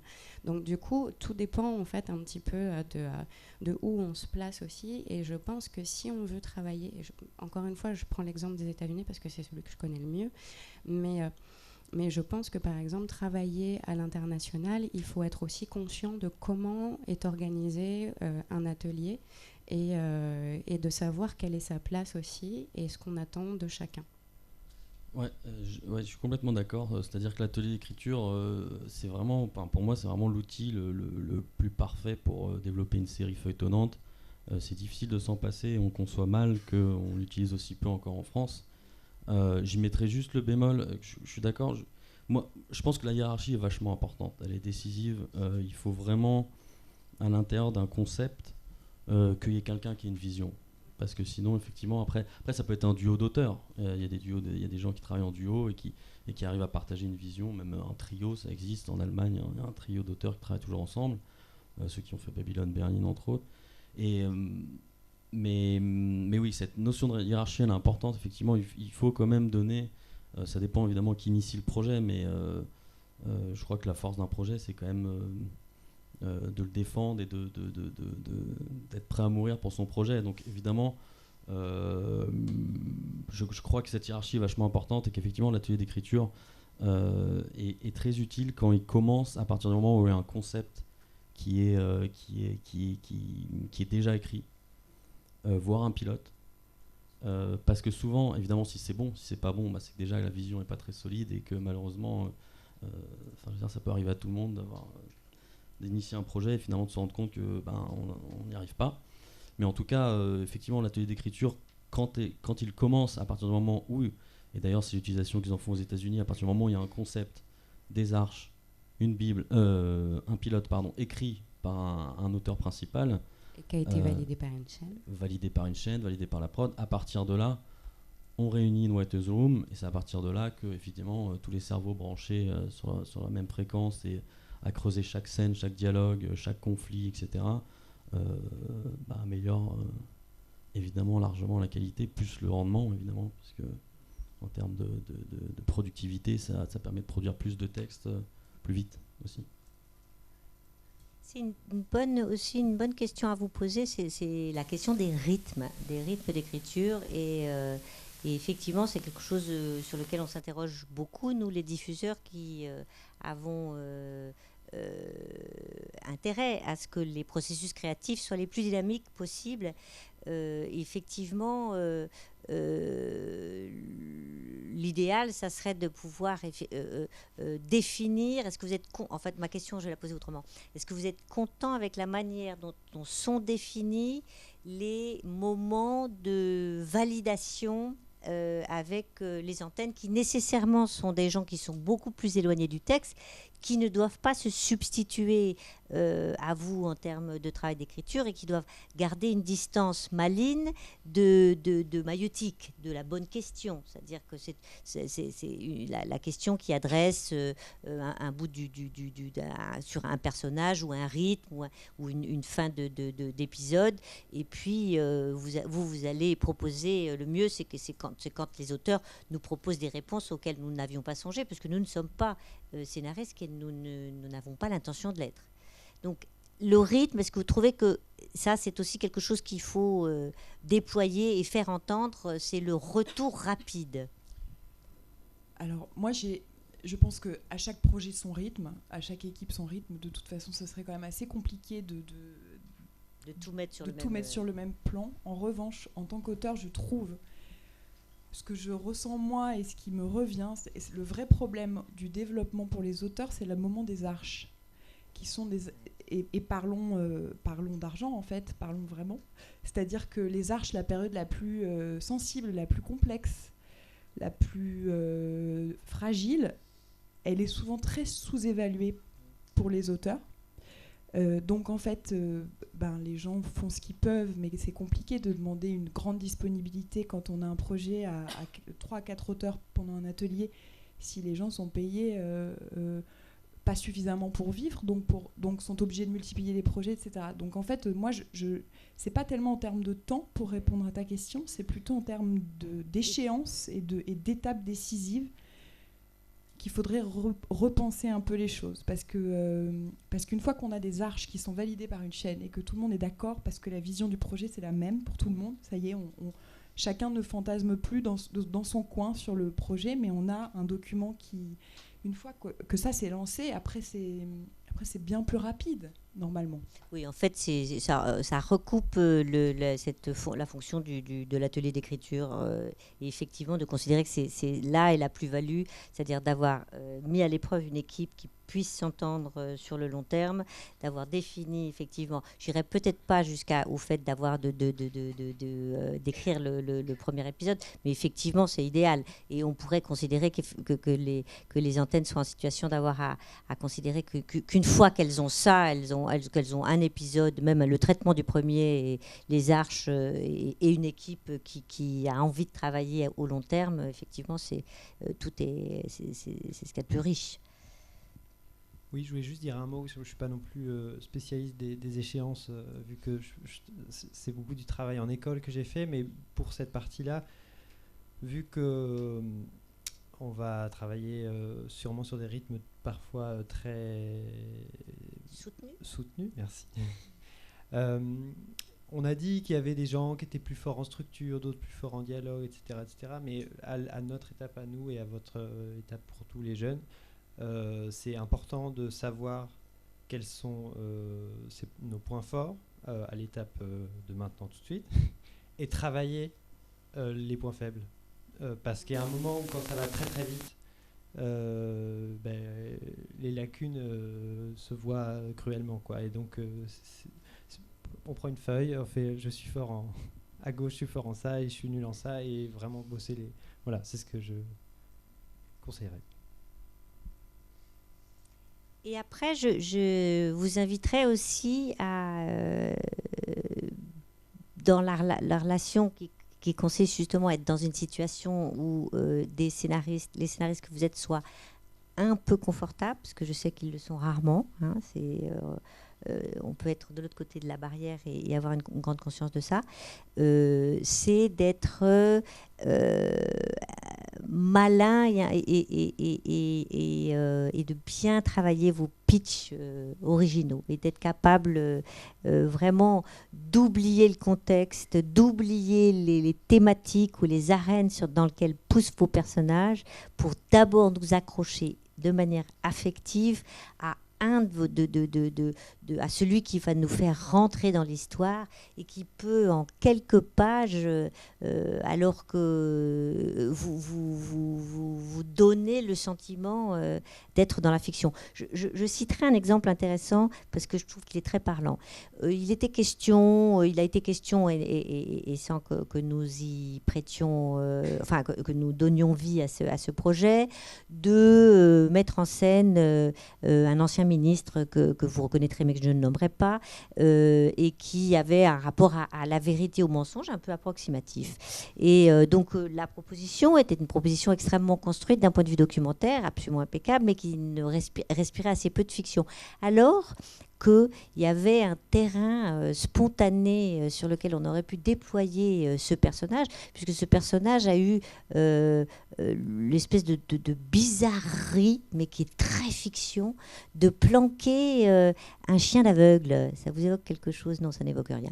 C'est pas grave, c'est très bien que ça n'évoque rien. Comme ça, vous ne savez pas de qui je veux parler. Alors, ce type-là, qui, au plus haut niveau de l'État, a eu comme ça une capacité à mentir éhontément à tout le monde au sujet de ces malversations financières, avait quelques années avant, et c'est après, planqué, subtilisé un chien d'aveugle qu'il avait été planqué. C'est lui. C'est censuré. C'est censuré. Il faut se méfier de tout, là. Et je trouve que voilà, la fiction, c'est ça. La fiction, c'est il a prétendu auprès de sa propre famille que le chien aveugle avait été, parce qu'il s'était attaché à ce chien aveugle qui devait être formé dans sa famille, parce que c'est sa femme qui s'en occupait, et il a prétendu qu'il avait disparu. Et ils ont découvert 1 an et demi après qu'en fait, il l'avait donné à un fermier du coin. Et il avait menti à sa famille sur le fait d'avoir subtilisé ce chien d'aveugle. Un truc, mais de barjot. Et je trouvais que c'était tellement... et le fait est, voilà, d'avoir eu que pour le potentiel de cette série, d'avoir eu tant de propositions qui reprenaient l'histoire que tout le monde savait, et de ne pas considérer que la nature, la matière de la fiction, ce qui nous intéresse, c'est justement voilà, ce petit pas de côté du type qui mène son chien. Ça peut être 2 séquences d'avant le générique. Il mène son chien d'aveugle chez un fermier et il dit à sa femme, je sais pas, il est perdu. Et on a tout compris. On sait que le type a quand même un rapport au réel.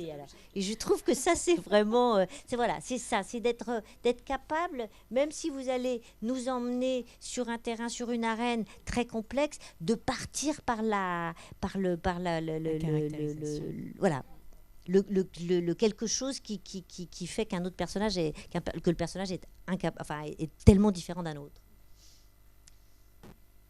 Je ne sais pas quelle heure il est, je ne sais pas si vous voulez... Il y a peut-être des questions dans la salle.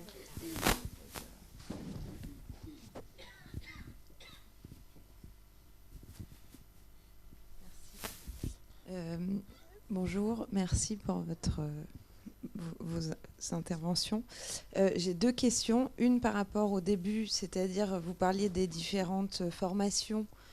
Moi, ça m'intéresserait en parallèle d'avoir si vous aviez déjà quelques références bibliographiques, je ne sais pas, par rapport au vocabulaire que vous disiez, devoir maîtriser et ainsi de suite, qui pourrait être juste accessible comme ça avant de potentiellement postuler aux formations que vous pointiez. Et par ailleurs, une réflexion par rapport à ce que vous venez de dire, et peut-être au début de débutant dans la série, mais qui est peut-être une réflexion plus de long métrage. Donc je ne sais pas tout à fait, parce que le rapport aux chaînes est différent, etc. Mais il y a l'idée du high concept, trouver la bonne idée, trouver tout le concept. Il y a aussi une idée de... En tous les cas, quand on démarre en France, on se dit, est-ce que ça va être finançable ? Est-ce qu'on va nous faire confiance par rapport à avoir une idée qui coûte tant d'argent, qui va convaincre tant de personnes ? Est-ce qu'on va nous mettre ça entre les mains en tant que jeune auteur ? Faire un premier long, on sait que voilà, on va aujourd'hui dans notre réalité d'auteur avoir un financement qui ne sera pas... Enfin voilà, il faut être réaliste par rapport à ce qu'on écrit aussi. Et par rapport à la série, moi, j'ai aucune notion de ça. Du coup, on peut se lâcher complètement dans la série parce qu'on a l'impression qu'on a le temps de développer des choses. Et après, on se ramène à l'idée que non, pas du tout. Voilà. Du coup, j'aurais bien voulu avoir votre lecture là-dessus, aussi bien aux plus expérimentés qu'aux moins expérimentés, qu'aux chaînes, etc. Parce que nous, on peut avoir des idées de high concept, mais après, on se dit, voilà, on est un jeune auteur en France. Faut déjà séduire le premier producteur, la première chaîne, et ainsi de suite pour éventuellement l'international. Mais il y a quand même cette réalité-là, quoi, de rapport entre l'écriture et le financement. Merci. Alors, je commence par la deuxième partie. C'est un peu... déjà, comment dire ? Par où commencer ? Déjà, en France, c'est très compliqué de voir une série. Je veux dire, quand on initie un projet de série, je ne sais pas les statistiques, mais ça doit être de l'ordre de 1% de chance qu'un jour la série existe, qu'on soit confirmé ou pas confirmé d'ailleurs. Évidemment, sur les coproductions internationales, c'est encore plus compliqué, puisque les coproductions internationales mettent plein de pays. En général, c'est des sujets qui coûtent cher, des sujets qui sont très exigeants, où il y a une attente sur le casting, où il y a une attente sur le réalisateur, etc. Donc, c'est encore plus difficile quand on est jeune auteur. Moi, je dirais la seule chose, et c'est marrant sur le high concept, pour faire le lien, le danger du high concept, c'est que c'est un high concept. Et qu'un high concept, c'est pas du vent, mais c'est une bonne idée. Moi, je connais pas trop les high concepts, mais par exemple, je sais pas si on dit, tiens, une série sur les prisons, mais en fait, ça va être des femmes. Ah bah tiens, ça fait Orange. Je sais pas si c'est un high concept, ça, ou un petit peu ou... Orange is the New Black, pas complètement un high concept. Enfin, si, ouais, c'est le milieu carcéral sur les femmes, mais... Enfin, ce que je veux dire, c'est que sur les high concepts qui sont genre une mécanique ultra vissée, qui derrière on voit la succession d'épisodes, on peut toujours se dire, la question peut toujours être celle des auteurs interchangeables. Et forcément, le rôle d'un jeune auteur, la façon de se distinguer pour un jeune auteur, c'est de proposer des histoires qui sont le plus personnelles possible, en tout cas des histoires dont personne d'autre que soi peut la raconter. Et il y a des sujets qui sont encore plus évidents sur les adaptations de livres, sur les sujets historiques, etc. On pourra toujours se demander, tiens, j'ai amené une bonne idée. Je me suis dit, tiens, j'allais faire un truc sur tel président, tel moment, tel événement. Mais le danger sera toujours de se dire, si ton point de vue, ton regard là-dessus, la vision que tu as derrière n'est pas suffisamment fort, eh ben on pourra à chaque moment te remplacer par quelqu'un d'autre qui pourra raconter cet événement. Donc, si j'ai un conseil, c'est vraiment ça, d'essayer de partir de ce qui est le plus personnel ou le plus fort ou ceux dont on est plus convaincu, en fait. Mais ça, je rebondis complètement sur ce que tu dis parce que c'est absolument vrai, que ce soit pour le cinéma ou pour la série télé, de toute façon. Ce que vous vendez, c'est un univers, un thème, donc c'est la vérité du monde à vos yeux, ce en quoi vous croyez. C'est du coup une question.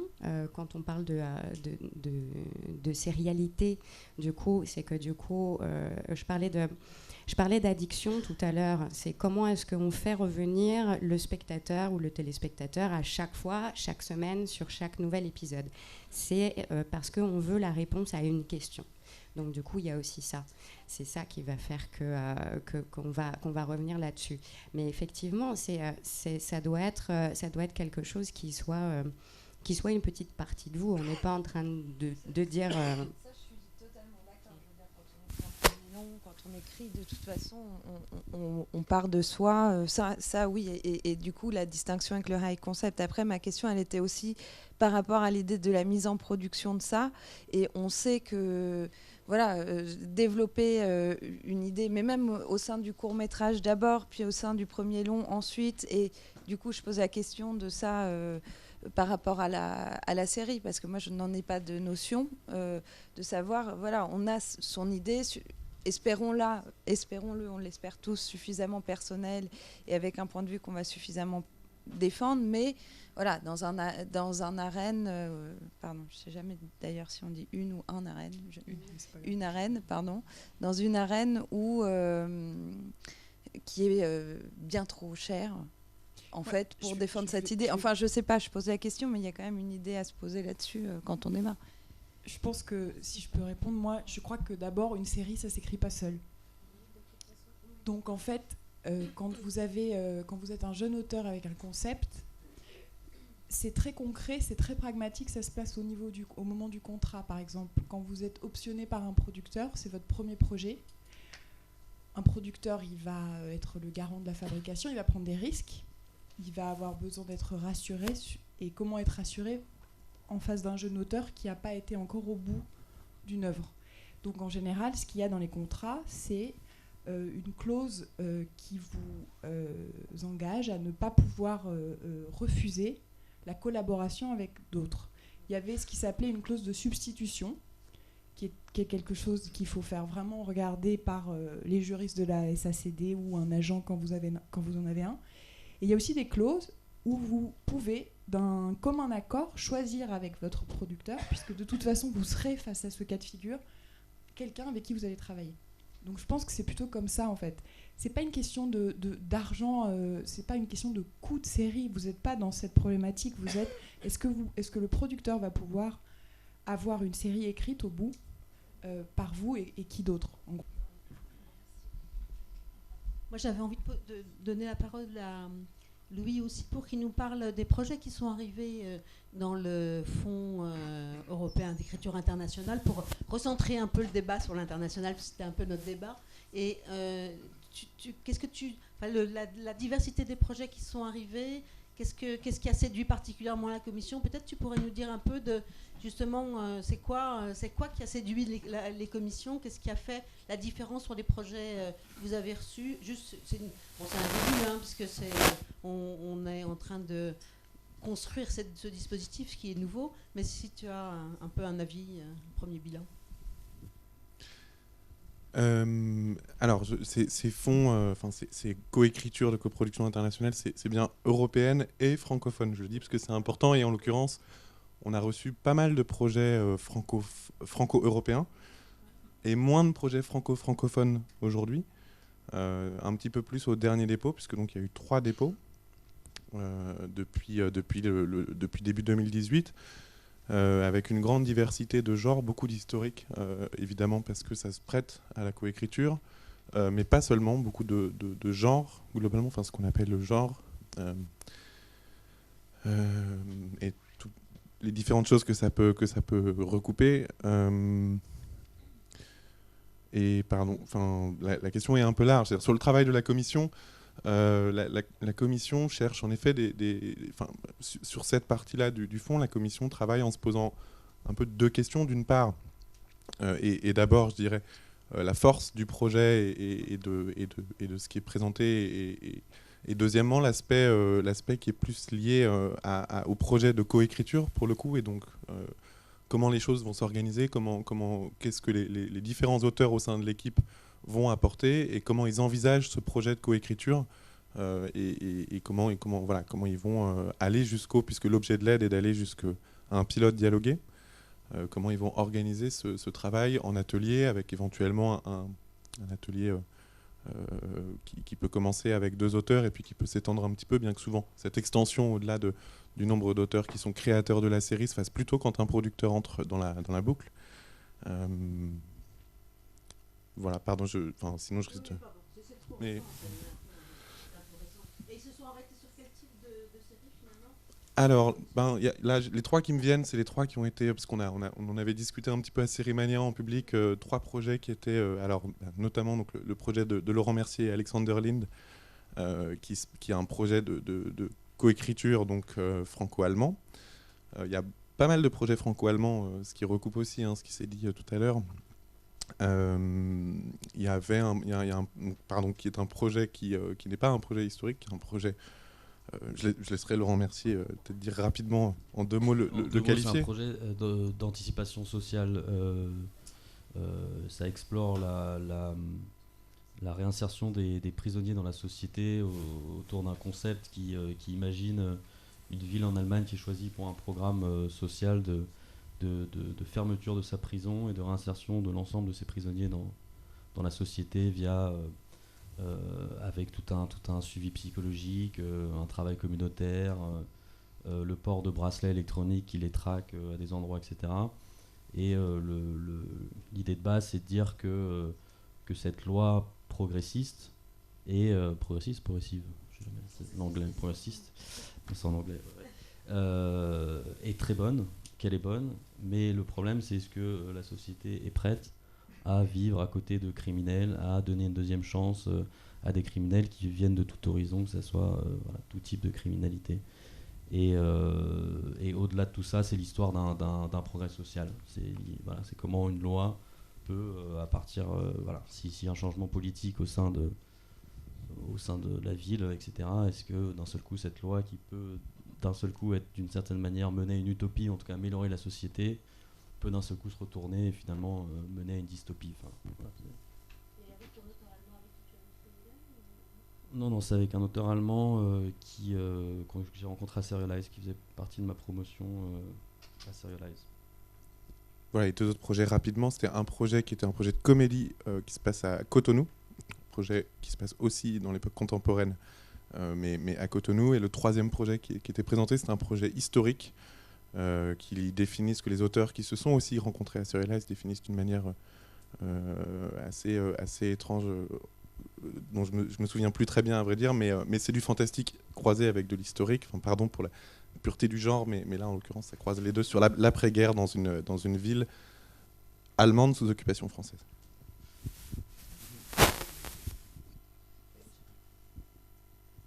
Oui, moi j'avais une petite question par rapport aux séries qui prennent pour sujet des personnalités qui ont réelles, des personnages. Voilà, au niveau juridique, qu'est-ce que ça fait? Alors, c'est une magnifique question, très complexe, qui implique soit d'assumer la proximité avec la personnalité existante et de lui demander d'acquérir ce qu'on appelle ce que les juristes américains appellent les life rights, c'est life rights, c'est comme si vous étiez propriétaire de l'histoire de votre vie qui fait fiction, qui est un moteur. Et dans ces cas-là, c'est une question de négociation entre un agent et le producteur qui souhaite déployer cette histoire.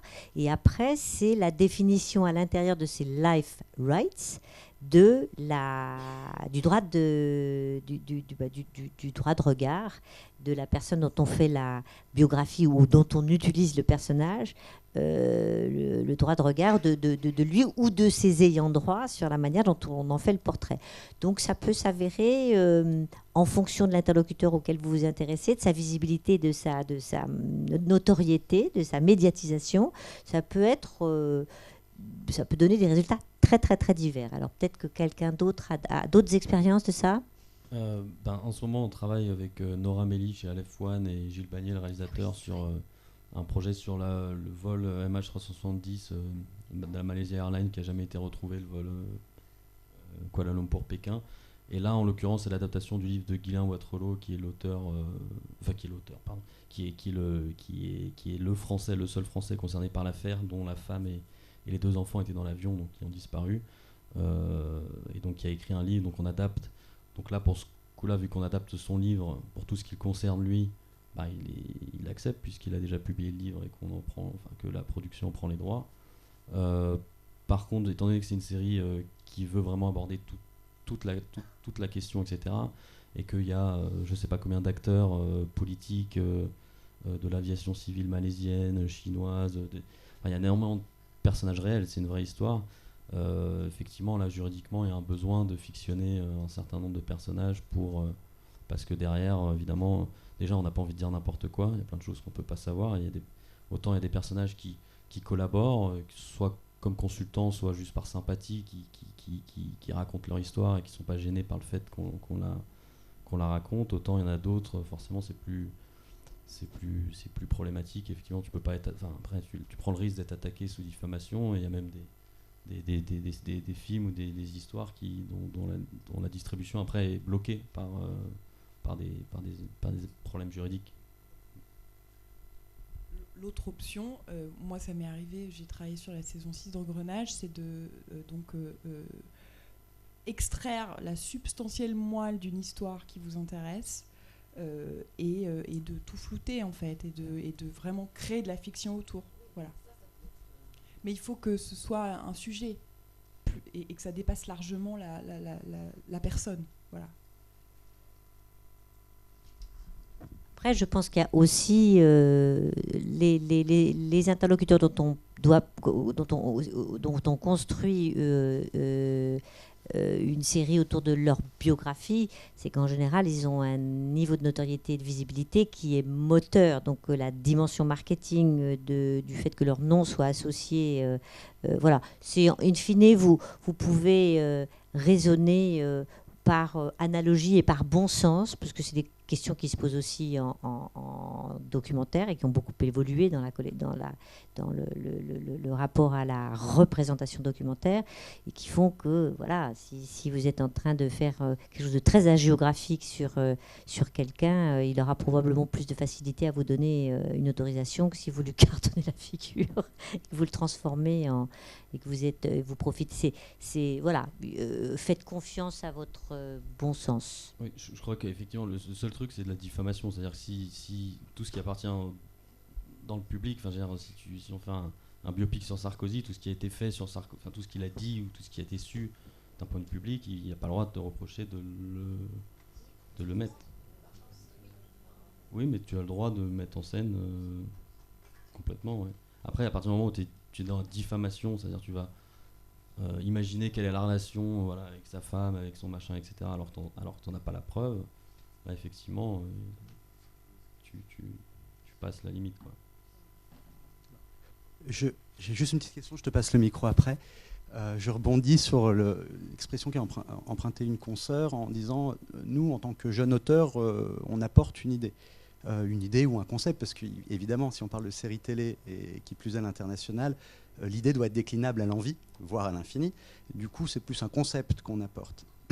D'ailleurs, ça fait écho à une remarque de Madame Freujac quelques minutes auparavant, qui était de dire, je n'ai pas noté mot pour mot, mais en gros, vous êtes auteur, vous avez des bonnes idées, parfois même des concepts, mais est-ce que ça vous dirait juste de réécrire? Alors, je me trompe peut-être, mais je lis quand même. Des concepts, on en a plein les tiroirs et les cartons. Nous, on cherche aussi des gens qui savent écrire vite et bien pour pouvoir sortir les projets. On n'a pas besoin que de concepteurs, on a besoin aussi d'auteurs. On est tous d'accord là-dessus. En revanche, moi je suis tout jeune auteur aussi, pas forcément par mon âge biologique, mais je viens d'intégrer la SACD. Je viens d'un milieu dans lequel on distingue bien le concept, les idées, et qu'on essaye de valoriser l'un et l'autre séparément, qui est celui de la publicité. Je suis désolé, c'est pas culturellement hyper élevé, mais c'est utile pour vendre du savon. N'empêche qu'on valorise les concepts. On les protège également. Est-ce que, et c'est peut-être une question extrêmement naïve, est-ce qu'on protège les concepts? Parce que moi, vendre mon travail et mon temps personnel d'écriture, et je suis d'accord avec Laura, bien sûr qu'une série, ça s'écrit à plusieurs, et on n'a pas du tout, quand on amène une idée ou, qui plus est un concept, l'ambition de porter le bébé jusqu'au bout et d'écrire tout seul. Par contre, est-ce que ça se valorise? En gros, je vais parler d'argent, ça se protège, c'est sûr, puisqu'à la SACD, on a des dépôts pour ça. Mais est-ce que ça peut se vendre indépendamment de l'écriture qu'on nous promet de nous confier derrière, sachant qu'il peut y avoir une clause de substitution? Voilà. Question un peu longue, mais je pense avoir été clair. En fait, à partir du moment où vous signez une option sur votre concept, d'abord on distingue en France, vous m'arrêtez si je me trompe, une idée, on ne la protège pas, une idée, elle n'existe pas. C'est le texte écrit qui est protégé. Donc c'est donc un concept écrit. Si vous n'avez pas envie d'écrire et de développer votre concept, vous cédez vos droits à un producteur. C'est donc plus une option, c'est une cession de droits, c'est donc pas valorisé de la même manière. Et ça, c'est à vous, avec vos agents et dans le cadre d'une négociation, de l'évaluer en fait. Auprès du producteur, non, le producteur, c'est pas la chaîne, c'est se passe qu'entre l'auteur et le producteur. La chaîne, elle n'a rien à voir avec ça, en fait. C'est vraiment... Mais si vous voulez, on peut reparler de ça après.